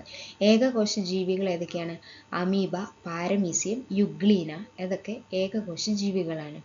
എന്നാൽ ബഹുകോശ ജീവികൾ എന്താണ്? ബഹുകോശജീവികൾ. ഒന്നിലധികം കോശങ്ങൾ കൊണ്ട് ശരീരം നിർമ്മിക്കപ്പെട്ട ജീവികളാണ് ബഹുകോശജീവികൾ. ധാരാളം കോശങ്ങളുള്ള ബഹുകോശജീവികളെ നമുക്ക് നഗ്നനേത്രങ്ങൾ കൊണ്ട് കാണാൻ കഴിയും.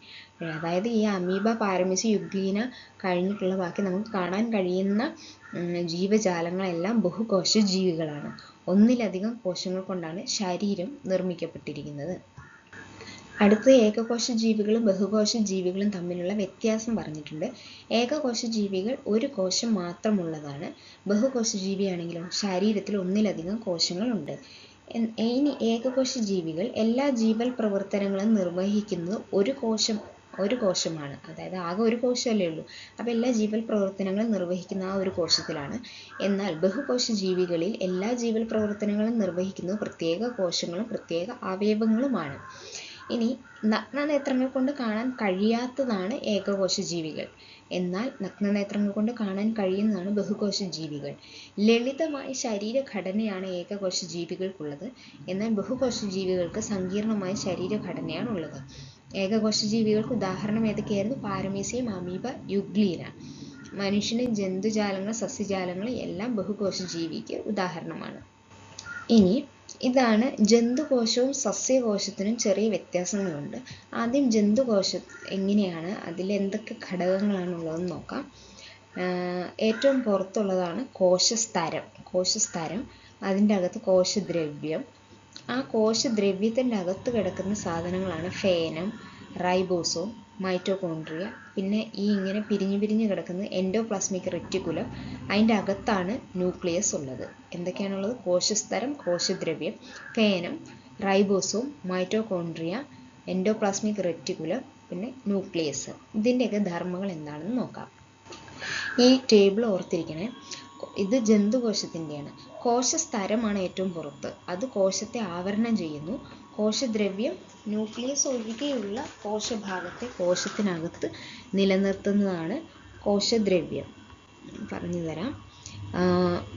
കണ്ടോ, ന്യൂക്ലിയസ് ഒഴികെയുള്ള കോശഭാഗങ്ങളെ കോശത്തിനകത്ത് നിലനിർത്തുന്നതാണ് കോശദ്രവ്യം. അതൊക്കെ ന്യൂക്ലിയസിനെ നിലനിർത്തുന്നത് എന്താണ്? എൻഡോപ്ലാസ്മിക് റെറ്റിക്കുലമാണ് അതിൻ്റെ ചുറ്റിനും ഇങ്ങനെ ടൈറ്റാക്കി ഫിറ്റ് ചെയ്ത് വെച്ചിരിക്കുന്നത്.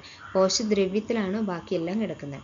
അതുകൊണ്ട് ന്യൂക്ലിയസ് ഒഴികെയുള്ള കോശഭാഗത്തെ കോശത്തിനകത്ത് നിലനിർത്തുന്നത് കോശദ്രവ്യമാണ്. കോശത്തിൻ്റെ പ്രവർത്തനങ്ങളെ നിയന്ത്രിക്കുന്നത് സെൻട്രൽ ഭാഗമായ ന്യൂക്ലിയസ് ആണ്. അതുപോലെ തന്നെ ഇവിടെ ഒരു ഫേനം കണ്ടോ? ഈ ഫേനം ജലം, ലവണം, വിസർജ്യ വസ്തുക്കൾ എന്നിവയെ സംഭരിക്കുന്നതാണ്. ഫേനം വേസ്റ്റ് സംഭരിക്കുന്നത്, ജലം സംഭരിക്കുന്നത്, ലവണം സംഭരിക്കുന്നത്, എല്ലാ സംഭരണം നടക്കുന്നത് ഈ ഫേനത്തിലാണ്. ഇനി റൈബോസോം എന്ന് പറയുന്ന ഇതാണ് പ്രോട്ടീൻ ഉൽപ്പാദിപ്പിക്കുന്നത്, റൈബോസോമാണ്. ഇനി കോശത്തിനുള്ളിലെ സഞ്ചാരപാതയായി വർത്തിക്കുന്നതാണ് ഈ എൻഡോപ്ലാസ്മിക് റെറ്റിക്കുലം എന്ന് പറയുന്നത്. 2-3 എണ്ണം ഒക്കെ ഉണ്ട് കണ്ടോ. എൻഡോപ്ലാസ്മിക് റെറ്റിക്കുലം എന്ന് പറയുന്നത് സഞ്ചാരപാത വർത്തിക്കുന്നതാണ്. പിന്നെ മൈറ്റോകോൺട്രിയയാണ് ഊർജം ഉൽപ്പാദിപ്പിക്കുന്നത്. ഇതാണ് മൈറ്റോകോൺട്രിയ. എൻഡോപ്ലാസ്മിക് റെറ്റിക്കുലം എന്ന് പറയുന്നത് ഇതാണ്. ഇത് സഞ്ചാരപാതയെ വർത്തിക്കുന്നത്. കണ്ടോ, നമ്മളൊരു വഴി പറഞ്ഞു തരാമോ എന്നൊക്കെ പറയുന്ന ആ ഒരു സംഭവം പോലില്ല. സഞ്ചാരപാതയെ വർത്തിക്കുന്നു. ഇത് മൈറ്റോകോൺട്രിയയാണ് 2-3 എണ്ണം ഉള്ളത്. അത് മൈറ്റോകോൺട്രിയയാണ് ഊർജ്ജം ഉൽപ്പാദിപ്പിക്കുന്നത്.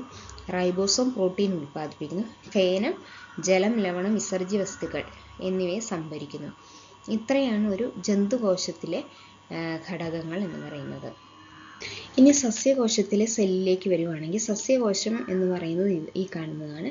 ഇതിൻ്റെ ഏറ്റവും പുറത്തുള്ള സാധനമാണ് കോശഭിത്തി. കണ്ടോ, ഡാർക്ക് ഗ്രീനിൽ കൊടുത്തിരിക്കുന്നതാണ്. ഇതാണ് കോശഭിത്തി. കോശഭിത്തിക്കകത്താണ് കോശസ്തരം. കോശസ്തരത്തിനകത്ത് കോശദ്രവ്യം. മറ്റതിൽ പറഞ്ഞ പോലെ കോശസ്തരമുണ്ട്, കോശദ്രവ്യമുണ്ട്. എന്നാൽ ഏറ്റവും പുറത്തായിട്ട് കോശഭിത്തിയുണ്ട്. പിന്നെ അതിൻ്റെ അകത്തായിട്ട് ഫേനമുണ്ട്. ഫേനം കണ്ടോ, വലിയ ഫേനമാണ്. അതുപോലെ തന്നെ റൈബോസോംസ് ഉണ്ട്, കുറേ റൈബോസോം ഉണ്ട്. പിന്നെ കുറേ മൈറ്റോകോൺട്രിയ ഉണ്ട്. പിന്നെ എൻഡോപ്ലാസ്മിക് റെറ്റിക്കുലം ഉണ്ടോ? ഉണ്ട്. ന്യൂക്ലിയസ് ഉണ്ടോ? ഉണ്ട്. പിന്നെ ഒരു ക്ലോറോപ്ലാസ്റ്റ് എന്ന് പറഞ്ഞൊരു അഡീഷണൽ ആയിട്ടൊരു സാധനം കൂടെ ഉണ്ട്. അപ്പോൾ ജന്തുകോശത്തിൽ നിന്നും ഇതിൽ വ്യത്യസ്തമായ 2 എണ്ണമാണുള്ളത്. ഒന്ന് കോശഭിത്തിയും പിന്നൊന്ന് ക്ലോറോപ്ലാസ്റ്റും. കോശത്തെ സംരക്ഷിക്കുന്നതാണ് കോശഭിത്തിയും. അതുപോലെ തന്നെ പ്രകാശ സംശ്ലേഷണത്തിന് സഹായിക്കുന്നതാണ് ക്ലോറോപ്ലാസ്റ്റ്. ഇത് രണ്ടുമാണ് ഈ വ്യത്യസ്തമായിട്ടുള്ള അഡീഷണൽ ആയിട്ടുള്ള രണ്ട് ഭാഗങ്ങൾ ഏതിൽ സസ്യ സെല്ലിൽ കാണുന്നത്. ക്ലോറോപ്ലാസ്റ്റും കോശഭിത്തി. ക്ലോറോപ്ലാസ്റ്റ് പ്രകാശ സംശ്ലേഷണത്തിന് സഹായിക്കുന്നു. ജന്തുകോശം ഇതിലും കോശത്തിനുള്ളിലെ പ്രധാനപ്പെട്ട കോശാംഗമാണ് ന്യൂക്ലിയസ് എന്ന് പറയുന്നത്. കോശദ്രവ്യത്തിൽ കാണപ്പെടുന്ന ഫേനം, ribosome, endoplasmic reticulum, mitochondria, chloroplast തുടങ്ങിയവ മറ്റു കോശാംഗങ്ങളാണ്. പ്രധാനപ്പെട്ട കോശാംഗം ഏതാണ്? ന്യൂക്ലിയസ് തന്നെയാണ്. ഇതിൻ്റെ അകത്ത് സസ്യകോശവും ജന്തുകോശവും തമ്മിലുള്ള വ്യത്യാസം പറയാൻ പറഞ്ഞിട്ടുണ്ട്. കോശത്തിനുള്ളിൽ പ്രധാന കോശാംഗമായ രണ്ടിലും ന്യൂക്ലിയസ് രണ്ടിലുമുണ്ട്. അതുപോലെ തന്നെ ഇത് തന്നെയാണ് ന്യൂക്ലിയസ്. ഈ കോശത്തിൻ്റെ പ്രവർത്തനത്തെ നിയന്ത്രിക്കുന്നത് രണ്ടിലും ന്യൂക്ലിയസ് തന്നെയാണ്. രണ്ടിലും കോശസ്തരം, കോശദ്രവ്യം, എൻഡോപ്ലാസ്മിക് റെറ്റിക്കുലം, മൈറ്റോകോൺട്രിയ, റൈബോസോം, ഫേനം എന്നിവയുണ്ട്. എന്നാൽ കോശസ്തരത്തിന് പുറമെ സസ്യ കോശങ്ങൾക്ക് കോശഭിത്തിയുമുണ്ട്, ക്ലോറോപ്ലാസ്റ്റുകളുമുണ്ട്. പിന്നെ സസ്യകോശത്തിൻ്റെ ഫേനം വലുതാണ്, ജന്തുകോശത്തിൽ ഫേനം ചെറുതാണ്. ഇതൊക്കെയാണ് പ്രധാന വ്യത്യാസങ്ങൾ. ഇനി മനുഷ്യ ശരീരം നോക്കുകയാണെങ്കിൽ അതിൽ വ്യത്യസ്തമായ കോശങ്ങളാണ് ഉള്ളത്. നാഡീകോശം, രക്തകോശം, പേശീകോശം എന്നിങ്ങനെ 200ഓളം വ്യത്യസ്ത ഇനം കോശങ്ങളുണ്ട്. ഇവയുടെ എല്ലാം ധർമ്മം ഒരുപോലെയല്ല, ആകൃതിയും ഒരുപോലെയല്ല. മനുഷ്യ ശരീരം വ്യത്യസ്ത തരത്തിലുള്ള കോശങ്ങളാൽ നിർമ്മിതമാണ്. നാഡീകോശങ്ങൾ, രക്തകോശങ്ങൾ, പേശീകോശങ്ങൾ എന്നിങ്ങനെ 200ഓളം വ്യത്യസ്ത ഇനം കോശങ്ങളുണ്ട്. ധർമ്മങ്ങൾ ഒരുപോലെയല്ല, ആകൃതിയും വ്യത്യാസപ്പെട്ടിരിക്കുന്നു. കണ്ടോ, രക്തകോശങ്ങൾ ആൽഫൻലീബെ, പണ്ടത്തെ ആൽഫൻലീബേൻ്റെ മോഡലാണ് രക്തകോശം. നാഡീകോശങ്ങൾ ഇരിക്കുന്നത് കണ്ടോ, എന്തോ അമീബയൊക്കെ പോലെ ഇരിക്കുന്നു, പട്ടമൊക്കെ പോലെ നാഡീകോശം. പേശീകോശങ്ങൾ കണ്ടോ ഒരേപോലെ അറേഞ്ച് ചെയ്തിരിക്കുന്നു, പാരലലായിട്ടൊക്കെ വേവ്സ് പോലെ അറേഞ്ച് ചെയ്തിരിക്കുന്നത്. ശരീരത്തിൻ്റെ എല്ലാ ഭാഗത്തും ഒരേതരം കോശങ്ങളല്ല എന്ന് പറഞ്ഞു. ജന്തുക്കളിൽ ശരീരം പൊതിഞ്ഞു സൂക്ഷിക്കുന്ന ഭാഗമാണ് ത്വക്ക്. ഇത് കോശങ്ങളുടെ ഒരു കൂട്ടായ്മയാണ് ത്വക്ക് എന്ന് പറയുന്നത്. ഇവയാണ് ആവരണ കലകൾ. നാഡീകോശങ്ങൾ കൂടിച്ചേർന്ന് നാഡീകലകൾ, പേശീകോശങ്ങൾ കൂടിച്ചേർന്ന് പേശീകലകൾ എന്നിങ്ങനെ ഉണ്ടാകുന്നത് പോലെയാണ് ഈ ത്വക്കിൻ്റെ കോശങ്ങളുടെ കൂട്ടായ്മയാണ് ആവരണ കലകൾ എന്ന് പറയുന്നത്. പിന്നെ നാഡീകോശങ്ങൾ കൂടിച്ചേർന്നാണ് നാഡീകലകൾ, പേശീകോശങ്ങൾ കൂടിച്ചേർന്നതാണ് പേശീകലകൾ എന്ന് പറയുന്നത്. കോശങ്ങൾ കൂടിച്ചേർന്നതിനെയാണ് ടിഷ്യൂ അഥവാ കലകൾ എന്ന് പറയുന്നത്. കലകൾ എന്ന് പറഞ്ഞാൽ എന്താണ്? സമാനമായ ആകൃതിയുള്ളതും ഒരേ ധർമ്മം നിർവഹിക്കുന്നതുമായ കോശങ്ങളുടെ കൂട്ടത്തെയാണ് കലകൾ എന്ന് പറയുന്നത്. കലകൾ എന്ന് പറയുന്നത് കോശങ്ങളുടെ കൂട്ടമാണ്, കുറേ സെല്ല് കൂടിയതാണ്. പക്ഷെ വ്യത്യസ്തമായ സെല്ലല്ല, ഒരേപോലെ ഒരേ ആകൃതിയുള്ളതും ഒരേ ഫങ്ഷൻ ചെയ്യുന്നതുമായിട്ടുള്ള, ഒരേ ധർമ്മം ചെയ്യുന്നതുമായിട്ടുള്ള കലകളുടെ കൂട്ടത്തെയാണ് കോശങ്ങളുടെ കൂട്ടത്തെയാണ് കലകൾ എന്ന് പറയുന്നത്. ഒരു ഉദാഹരണമാണ് ത്വക്ക്, നാഡീകലകൾ, പിന്നെ പേശീകലകൾ, ആവരണകലകൾ. ആവരണകലയ്ക്ക് ഉദാഹരണമാണ് ത്വക്ക്. ഇനി കോശങ്ങൾ കൂടിച്ചേർന്ന് കലകൾ ഉണ്ടാകുന്നു എന്ന് പറഞ്ഞു. സെല്ല് കൂടിച്ചേർന്ന് ടിഷ്യൂസ് ഉണ്ടാകുന്നു. ഈ ടിഷ്യൂസ് എല്ലാം കൂടി കൂടിച്ചേർന്നിട്ട് ഉണ്ടാകുന്നതാണ് അവയവങ്ങൾ. അതായത് കരൾ, ഹൃദയം പോലുള്ള ഓരോ അവയവങ്ങൾ ഈ കലകൾ കൂടിച്ചേർന്ന് ഉണ്ടാകുന്നതാണ്. ഇവിടെ ഒരു ചിത്രം കൊടുത്തിട്ടുണ്ട്, അത് കണ്ടാൽ മനസ്സിലാവും. കോശങ്ങൾ, വ്യത്യസ്ത തരം കോശങ്ങളുണ്ട്. കോശങ്ങൾ ചേർന്ന് കലകൾ രൂപം കൊള്ളുന്നു. കലകൾ കൂടി ചേർന്ന് ഓരോരോ അവയവങ്ങൾ ഉണ്ടാകുന്നു. അവയവങ്ങൾ ചേർന്ന് അവയവ വ്യവസ്ഥ ഉണ്ടാക്കുന്നു. ഈ അവയവ വ്യവസ്ഥകൾ എല്ലാം കൂടെ ചേർന്ന് ആണ് ഒരു ജീവി ഉണ്ടാകുന്നത്. അപ്പോൾ കോശങ്ങൾക്ക് ഉദാഹരണം എന്ന് പറയാൻ പറ്റുന്നത് എന്തൊക്കെയാണ്? രക്തകോശങ്ങൾ, നാഡീകോശങ്ങൾ, പേശീകോശങ്ങൾ എന്നിങ്ങനെ വ്യത്യസ്ത തരം കോശങ്ങൾ ഉണ്ട് എന്ന് പറഞ്ഞു. അവ കൂടി ചേർന്നിട്ടാണ് കലകൾ ഉണ്ടാകുന്നത്. കലകൾ ആവരണ കലകൾ, നാഡീകലകൾ, പേശീകലകൾ എന്നിങ്ങനെ കലകളുണ്ട്. അത് ചേർന്ന് അവയവങ്ങൾ ഉണ്ടാകുന്നു. കരൾ, വൃക്ക അങ്ങനെ തുടങ്ങിയ ശ്വാസകോശം തുടങ്ങിയ എല്ലാ അവയവങ്ങളും ഉണ്ടാകുന്നത് കലകൾ കൂടി ചേർന്നിട്ടാണ്. പിന്നെ അവയവ വ്യവസ്ഥ ഉണ്ടാകുന്നു. അവയവ വ്യവസ്ഥയ്ക്ക് ഉദാഹരണമാണ് ശ്വസന വ്യവസ്ഥ. അതായത് നാസാരന്ധ്രം, ശ്വാസനാളം ഇവയെല്ലാം കൂടെ ചേർന്ന് ശ്വസന വ്യവസ്ഥ ഉണ്ടാകുന്നു. അതുപോലെ തന്നെ രക്തപര്യന വ്യവസ്ഥ, രക്തം പോകുന്ന വഴി ഒക്കെ കൂടി ചേർന്നിട്ടുള്ളതാണ് രക്തപര്യന വ്യവസ്ഥ. അങ്ങനെ ഓരോരോ അവയവ വ്യവസ്ഥകൾ ഉണ്ടാകുന്നു. ഇവയെല്ലാം കൂടെ കൂടി ചേർന്ന് ജീവി ഉണ്ടാകുന്നു. അപ്പോൾ ഈ ചാപ്റ്ററിൽ നമ്മൾ എന്തൊക്കെയാണ് പഠിച്ചത്? കോശങ്ങൾ എന്താണെന്ന് പഠിച്ചു. ശരീരം നിർമ്മിച്ചിരിക്കുന്ന അടിസ്ഥാന ഘടകങ്ങളാണ് കോശം എന്ന് പറഞ്ഞു. അതുപോലെ തന്നെ സെല്ല് കണ്ടുപിടിച്ചത് റോബർട്ട് ഹുക്ക് ആണെന്ന് പറഞ്ഞു. മൈക്രോസ്കോപ്പിൻ്റെ ഭാഗങ്ങൾ പഠിച്ചു. Eye piece, objective lens, stage, knob, clip, condenser, mirror തുടങ്ങിയവ ഉണ്ട്. പിന്നെ അമീബ, പാരമീസിയം, യുഗ്ലീന തുടങ്ങിയ ഏകകോശ ജീവികളാണെന്നും ബാക്കിയുള്ളവ ബഹുകോശ ജീവികളാണെന്നും പഠിച്ചു. അതുപോലെ തന്നെ ഏകകോശ ജീവികളും ബഹുകോശ ജീവികളും തമ്മിലുള്ള വ്യത്യാസം നമ്മൾ നോക്കി. പിന്നീട് നമ്മൾ കോശത്തിൻ്റെ ധർമ്മങ്ങൾ നോക്കി. ഏതൊക്കെയാണ് ജന്തുകോശത്തിൻ്റെ ഭാഗങ്ങളും നോക്കി. അതിൽ കോശസ്തരം എന്ന് പറയുന്ന കോശത്തെ ആവരണം ചെയ്യുന്ന കോശദ്രവ്യം, ന്യൂക്ലിയസ് ഒഴികെയുള്ള കോശഭാഗങ്ങളെ കോശത്തിനകത്ത് നിലനിർത്തുന്ന കോശദ്രവ്യമാണ്. ന്യൂക്ലിയസ് കോശത്തിൻ്റെ പ്രവർത്തനത്തെ നിയന്ത്രിക്കുന്നു. ഫേനം എന്ന് പറയുന്ന ജലം, ലവണം, വിസർജ്യ വസ്തുക്കൾ എന്നിവയെ സംഭരിക്കുന്നു. റൈബോസം പ്രോട്ടീൻ ഉൽപ്പാദിപ്പിക്കുന്നു. എൻഡോപ്ലാസ്മിക് റെറ്റിക്കുലം കോശത്തിനുള്ളിലെ സഞ്ചാരപാതയെ വർത്തിക്കുന്നു. മൈറ്റോകോൺട്രിയ എന്ന് പറയുന്ന ഊർജ്ജത്തെ ഉൽപ്പാദിപ്പിക്കുന്നു.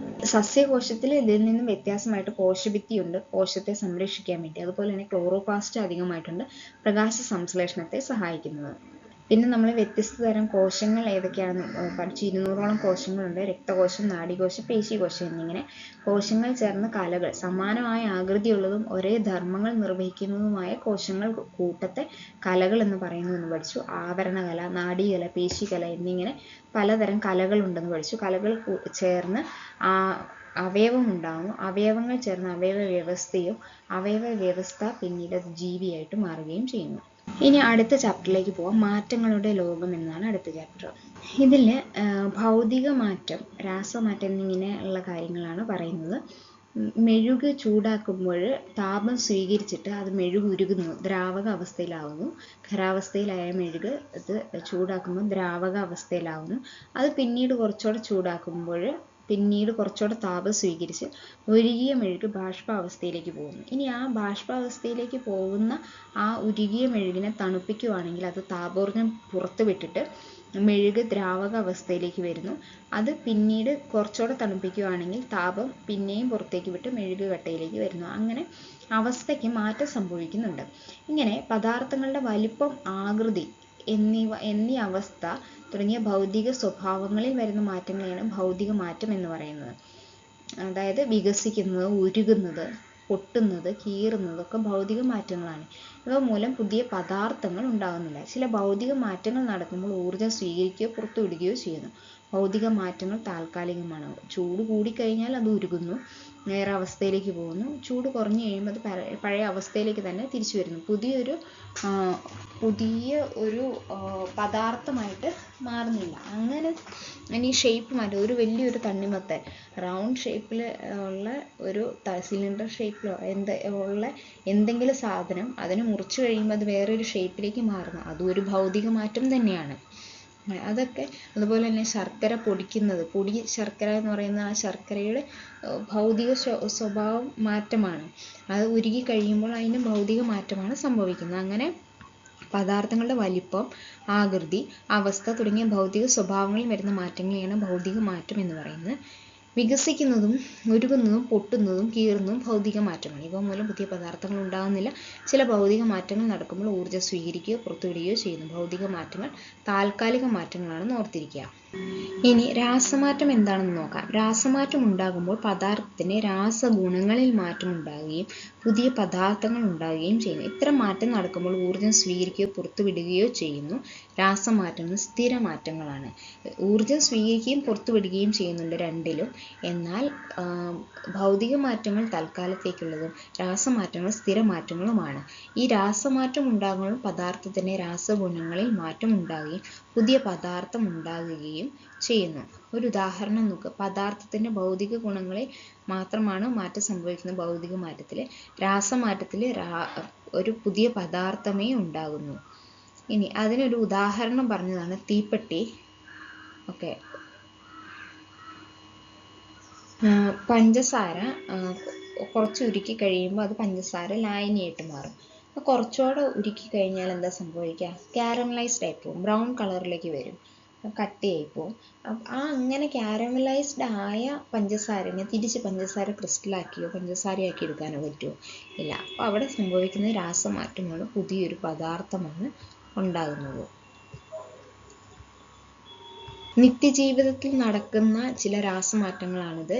ആഹാരം ദഹിക്കുന്നത്, ചെമ്പ് പാത്രങ്ങളിൽ ക്ലാവ് പിടിക്കുന്നത്, ഇരുമ്പ് തുരുമ്പിക്കുന്നത്, തൈര് പുളിക്കുന്നത്, പൂത്തിരി കത്തുന്നത്, ഇതൊക്കെ രാസമാറ്റങ്ങളാണ്.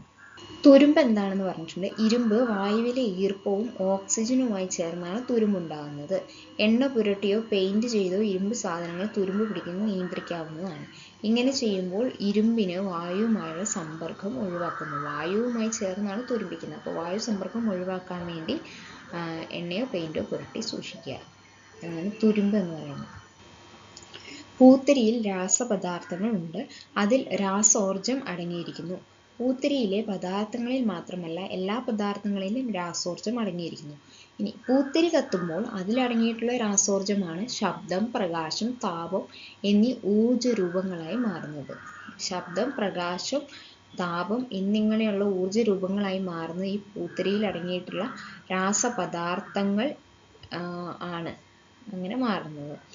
രാസോർജം എന്തൊക്കെയായിട്ട് മാറി? താപോർജം, പ്രകാശോർജം, ശബ്ദോർജം എന്നിവയായിട്ടാണ് പൂത്തിരി കത്തുമ്പോൾ മാറുന്നത്. ഇനി പ്രകാശ സംശ്ലേഷണം. സസ്യങ്ങൾ സൂര്യപ്രകാശത്തിന്റെ സാന്നിധ്യത്തിൽ ജലവും കാർബൺ ഡൈ ഓക്സൈഡും ഉപയോഗിച്ച് ഹരിതകത്തിന്റെ സഹായത്താൽ ആഹാരം നിർമ്മിക്കുന്ന പ്രക്രിയയാണ് പ്രകാശ സംശ്ലേഷണം. എന്തൊക്കെയാണ്? സൂര്യപ്രകാശം, ജലം, കാർബൺ ഡൈ ഓക്സൈഡ്, ഹരിതകം. ഇത്രയും വേണം പ്രകാശ സംശ്ലേഷണത്തിന്. ഇനി മിന്നാമിനുങ്ങ്. രാത്രിയിൽ മിന്നാമിനുങ്ങൾ പ്രകാശിക്കുന്നത് കണ്ടിട്ടില്ലേ? അവയുടെ ശരീരത്തിലെ ചില രാസവസ്തുക്കളാണ് പ്രകാശം ഉൽപ്പാദിപ്പിക്കുന്നത്. മിന്നാമിനുങ്ങ് പ്രകാശിക്കുമ്പോൾ രാസോർജം പ്രകാശോർജമായിട്ട് മാറുന്നു. അതിൻ്റെ മിന്നാമിനുങ്ങിൻ്റെ ശരീരത്തിലെ രാസവസ്തുക്കൾ പ്രകാശോർജമായി മാറുന്നതാണ്. രാസോർജം പ്രകാശോർജമായി മാറുന്നു. ഇനി ചലിക്കുന്ന യന്ത്രഭാഗങ്ങളിൽ യാന്ത്രികോർജം ഉണ്ട്. മിക്സിയിൽ യന്ത്രഭാഗം പ്രവർത്തിക്കുമ്പോൾ ശബ്ദം ഉണ്ടാകുന്നു. അതായത് വൈദ്യുതോർജം യാന്ത്രികോർജമായി മാറുന്നു, ശബ്ദോർജമായി മാറുന്നു. അപ്പോൾ ചലിക്കുന്ന യന്ത്രഭാഗങ്ങളിൽ യാന്ത്രികോർജം ഉണ്ട് എന്ന് ഓർത്തിരിക്കുക. മിക്സിയിൽ എന്താണ് നടക്കുന്നത്? ഊർജ്ജമാറ്റം എന്താണ് നടക്കുന്നത്? വൈദ്യുതോർജം യാന്ത്രികോർജവും ശബ്ദോർജവും താപോർജവുമായിട്ട് മാറുന്നു. യന്ത്രപ്രവർത്തനം നടക്കുന്നില്ല, മിക്സി അരയുന്നുണ്ടല്ലോ, അത് യാന്ത്രികോർജമാണ്. പിന്നെ ശബ്ദം ഉണ്ടാകുന്നുണ്ട്, അപ്പോൾ ശബ്ദോർജമായിട്ട് മാറുന്നു. താപം ഉണ്ടാകുന്നുണ്ട്, അതുകൊണ്ട് താപോർജവുമായിട്ട് മാറുന്നു. അയൺ ബോക്സിൽ വൈദ്യുതോർജം താപോർജമായിട്ട് മാറുന്നു. ബാറ്ററിയിൽ രാസോർജം വൈദ്യുതോർജമായിട്ട് മാറുന്നു. നമുക്ക് കിട്ടുന്നത് എന്താണോ അതായിട്ടാണ് മാറുന്നത്. അതായത് നമ്മൾ അയൺ ബോക്സ് എന്തിനാണ് ഉപയോഗിക്കുന്നത്? ചൂടാക്കി അയൺ ചെയ്യാൻ. അപ്പോൾ ചൂടാവുന്നു, താപോർജമായിട്ട് മാറുന്നു. എന്ത്? വൈദ്യുതോർജം. ഇനി ബാറ്ററിയിൽ നമുക്ക് കിട്ടുന്നത് എന്താണ്? കറണ്ടിന് വേണ്ടിയിട്ടാണ് ബാറ്ററി ഉപയോഗിക്കുന്നത്. അപ്പം നമുക്ക് കിട്ടുന്നത് വൈദ്യുതോർജമാണ്. അതിൻ്റെ അകത്ത് രാസോർജം വൈദ്യുതോർജമായിട്ട് മാറുന്നു. ഇനി സ്പീക്കർ നമുക്ക് കിട്ടുന്നത് എന്താണ്? ശബ്ദമാണ് കിട്ടുന്നത്. അപ്പോൾ അത് വൈദ്യുതോർജത്തെ ശബ്ദോർജമാക്കി മാറ്റുന്നു. ഇനി ബാറ്ററി ആണ്, ബൾബാണ്. ബൾബ് കത്തുന്നത് പ്രകാശോർജമാണ്. നമുക്ക് പ്രകാശമാണ് കിട്ടുന്നത്, പ്രകാശോർജം. എന്താണ്? രാസോർജം പ്രകാശോർജമായിട്ട് മാറുന്നു. ഇത്രയാണ് ഈ പാഠഭാഗത്തുള്ളത്. ഇനി അടുത്ത പാഠഭാഗം ചലനം നിത്യജീവിതത്തിൽ എന്നുള്ളതാണ്. ഒരു വസ്തുവിൻ്റെ സ്ഥാനത്തിനുണ്ടാകുന്ന മാറ്റത്തെയാണ് ചലനം എന്ന് പറയുന്നത്. ചലനം അഥവാ മോഷൻ എന്ന് പറയുന്നത് ഒരു വസ്തുവിൻ്റെ സ്ഥാനത്തിനുണ്ടാകുന്ന മാറ്റത്തെയാണ്. അങ്ങനെയെങ്കിൽ നിശ്ചലാവസ്ഥ എന്ന് പറയുന്നത് എന്താണ്? ഒരു വസ്തുവിന് സ്ഥാനമാറ്റം സംഭവിക്കാത്ത അവസ്ഥയാണ് നിശ്ചലാവസ്ഥ എന്ന് പറയുന്നത്. ഒരു വസ്തുവിൻ്റെ സ്ഥാനം മാറുവാണെങ്കിൽ അതിനെ ചലനം അഥവാ മോഷൻ എന്ന് പറയുന്നു. ഒരു വസ്തുവിന് അങ്ങനെ സ്ഥാനമാറ്റം സംഭവിച്ചില്ലെങ്കിൽ അതിനെ നിശ്ചലാവസ്ഥ അഥവാ സ്റ്റേറ്റ് ഓഫ് റെസ്റ്റ് എന്ന് പറയുന്നു. ഇനി അവലംബക വസ്തു അഥവാ റെഫറൻസ് ബോഡി എന്താണെന്ന് നോക്കാം. ഒരു വസ്തുവിനെയോ സ്ഥാനത്തെയോ അടിസ്ഥാനമാക്കി മാത്രമേ മറ്റൊരു വസ്തു ചലിക്കുന്നുണ്ട് എന്ന് പറയാൻ സാധിക്കൂ. ഇതിനായി ഉപയോഗിക്കുന്ന അടിസ്ഥാന വസ്തുവാണ് അവലംബക വസ്തു എന്ന് പറയുന്നത്. എന്നോട് പറയാം, ഒരു വസ്തുവിനെയോ സ്ഥാനത്തെയോ അടിസ്ഥാനമാക്കി മാത്രമേ മറ്റൊരു വസ്തു ചലിക്കുന്നുണ്ടെന്ന് പറയാൻ സാധിക്കൂ. ഇതിനായി ഉപയോഗിക്കുന്ന അടിസ്ഥാന വസ്തുവാണ് അവലംബക വസ്തു എന്ന് പറയുന്നത്. അതായത് ഇവിടെ ഒരു ജോയിൻ്റ് വീലിൻ്റെ പടം കൊടുത്തിട്ടുണ്ട്. ഇവിടെ ഒരു കുട്ടി ജോയിൻ്റ് വീലിൽ നോക്കിയിരിക്കുകയാണ്. അപ്പം ജോയിൻ്റ് വീലിൻ്റെ അകത്തിരിക്കുന്ന രണ്ട് കുട്ടികൾ, ഈ കുട്ടീനെ നോക്കുകയാണെങ്കിൽ രണ്ടുപേരും ഒരുപോലെ തന്നെയാണ് പോയിക്കൊണ്ടിരിക്കുന്നത്. അപ്പോൾ ചലിക്കുന്നതായിട്ട് ഫീൽ ചെയ്യത്തില്ല. എന്നാൽ പുറത്തു നിന്ന് ജോയിൻ്റ് വീലിലേക്ക് നോക്കുന്ന ആ കുട്ടിക്ക് സ്ഥാനമാറ്റം സംഭവിക്കുന്നത്, എല്ലാവരും കറങ്ങുന്നതായിട്ട്, എല്ലാവരുടെയും സ്ഥാനം മാറുന്നതായിട്ട് ഈ കുട്ടി മനസ്സിലാക്കുന്നുണ്ട്. അപ്പോൾ ഈ കുട്ടിയെ വെച്ച് നോക്കുമ്പോൾ അതിന് സ്ഥാനമാറ്റം സംഭവിക്കുന്നുണ്ട്. എന്നാൽ ഇതിൻ്റെ അകത്തിരിക്കുന്ന കുട്ടികൾക്ക് സ്ഥാനമാറ്റം സംഭവിക്കുന്നത് മനസ്സിലാവുന്നില്ല. അപ്പോൾ ഒന്നിനെ വെച്ചിട്ടാണ്, ഒരു റെഫറൻസ് വെച്ചിട്ടാണ് ഒരു വസ്തു ചലിക്കുന്നുണ്ടെന്ന് പറയാൻ പറ്റുന്നത്. ഇതിനായി ഉപയോഗിക്കുന്ന അടിസ്ഥാന വസ്തുവിനെയാണ് അവലംബക വസ്തു അഥവാ റെഫറൻസ് ബോഡി എന്ന് പറയുന്നത്. ഒരു വസ്തുവിൻ്റെ നേർരേഖയിലുള്ള ചലനത്തെയാണ് നേർരേഖാ ചലനം എന്ന് പറയുന്നത്. നേർരേഖയിലുള്ള ചലനത്തെയാണ് നേർരേഖാ ചലനം എന്ന് പറയുന്നത്. എന്നാൽ സ്വന്തം അക്ഷത്തെ ആധാരമാക്കി വസ്തുക്കൾ ചലിക്കുന്നതിനെയാണ് ഭ്രമണചലനം എന്ന് പറയുന്നത്. അപ്പോൾ 2 ടൈപ്പ് ചലനം നമ്മൾ പഠിച്ചു. ഒന്ന് നേർരേഖാ ചലനം, ഒരു രേഖയിലുള്ള ചലനം. എന്നാൽ സ്വന്തം അക്ഷത്തെ ആധാരമാക്കിയുള്ള വസ്തുക്കൾ ചലിക്കുന്നതാണ് ഭ്രമണചലനം എന്ന് പറയുന്നത്. ഇനി വസ്തുക്കളുടെ വൃത്താകാരമായ പാതയിലുള്ള ചലനമാണ് വർത്തുള ചലനം. സർക്കിൾ മോഷനിലാണ് ചലിക്കുന്നതെങ്കിൽ അതിനെ വർത്തുള ചലനം എന്നാണ് പറയുക. ഇനി ഊഞ്ഞാല് പോലെ അങ്ങോട്ടും ഇങ്ങോട്ടും തുലനസ്ഥാനത്തെ ആസ്പദമാക്കി ഒരു വസ്തു ഇരുവശങ്ങളിലേക്കും നടത്തുന്ന ചലനമാണ് ദോലനം എന്ന് പറയുന്നത്. നമ്മൾ നേർരേഖാ ചലനം പറഞ്ഞു, പിന്നെ ഭ്രമണ ചലനം പറഞ്ഞു, പിന്നെ വർത്തുള ചലനം പറഞ്ഞു, ദോലനം പറഞ്ഞു. ദോലനം എന്ന് പറയുന്നത് ഊഞ്ഞാൽ ഒരു എക്സാമ്പിൾ ആക്കി വെക്കുക, അങ്ങോട്ടും ഇങ്ങോട്ടും ആടുന്നതിനെ. അങ്ങനെയെങ്കിൽ ദ്രുതഗതിയിലുള്ള ദോലനത്തെയാണ് കമ്പനം എന്ന് പറയുന്നത്. പെട്ടെന്ന് അങ്ങോട്ടും ഇങ്ങോട്ടും ആകുന്നതിനെയാണ് കമ്പനം അഥവാ വൈബ്രേഷൻ എന്ന് പറയുന്നത്. കമ്പനം മൂലമാണ് ശബ്ദം ഉണ്ടാകുന്നത്. ഏത് ശബ്ദം ഉണ്ടാകുമ്പോഴും അതിന് കാരണമായി ഏതെങ്കിലും ഒരു വസ്തു കമ്പനം ചെയ്യുന്നുണ്ട്. നമ്മുടെ തൊണ്ടയിലെ സ്വനപേടകത്തിലെ സ്വനതന്തുക്കൾ കമ്പനം ചെയ്യുന്നത് മൂലമാണ് നമുക്ക് ശബ്ദം പുറപ്പെടുവിക്കാൻ കഴിയുന്നത്. എന്ത് കമ്പനം ചെയ്യുമ്പോഴാണ്? സ്വനതന്തുക്കൾ. ട്യൂണിംഗ് ഫോർക്ക് കമ്പനം ചെയ്യിപ്പിച്ച് ചെവിയുടെ അടുത്ത് പിടിച്ചാൽ നമുക്കൊരു ശബ്ദം കേൾക്കാൻ കഴിയും. വലിച്ചു കെട്ടിയ കമ്പികൾ വ്യത്യസ്ത രീതിയിൽ കമ്പനം ചെയ്യിപ്പിച്ചാണ് വീണ, വയലിൻ തുടങ്ങിയവയിൽ സംഗീതമുണ്ടാകുന്നത്. ചെണ്ട പോലെ വാദ്യങ്ങളിൽ ഡയഫ്രമാണ് കമ്പനം ചെയ്യുന്നത്. ഓടക്കുഴൽ, ഹാർമോണിയം എന്നിവയിൽ വായുവാണ് കമ്പനം ചെയ്യുന്നത്. അപ്പോൾ കമ്പനം മൂലമാണ് ശബ്ദം ഉണ്ടാകുന്നത്. ദ്രുതഗതിയിലുള്ള ദോലനമാണ് കമ്പനം. ഇനി നിശ്ചലാവസ്ഥയിലുള്ള വസ്തുക്കളെ ചലിപ്പിക്കാനും ചലിക്കുന്ന വസ്തുക്കളെ നിശ്ചലമാക്കാനും ബലം പ്രയോഗിക്കണം. ചലിക്കുന്ന വസ്തുക്കളുടെ ചലന വേഗതയിൽ മാറ്റം വരുത്താനും ദിശ മാറ്റാനും ബലം പ്രയോഗിക്കണം. ഇനി അടുത്ത ചാപ്റ്ററാണ് മാറ്റാം ജീവിതശൈലി നാളേക്കായി എന്ന് പറയുന്ന 9ാമത്തെ ചാപ്റ്റർ. ഇതിൻ്റെ അകത്ത് ആദ്യമേ പണ്ടുള്ള ആളുകൾ എങ്ങനെയായിരുന്നു ഭക്ഷണം കഴിച്ചിരുന്നത്. പണ്ടുള്ള ആളുകളല്ല, നമ്മുടെ മുത്തശ്ശിമാരൊക്കെ എങ്ങനെയായിരുന്നു.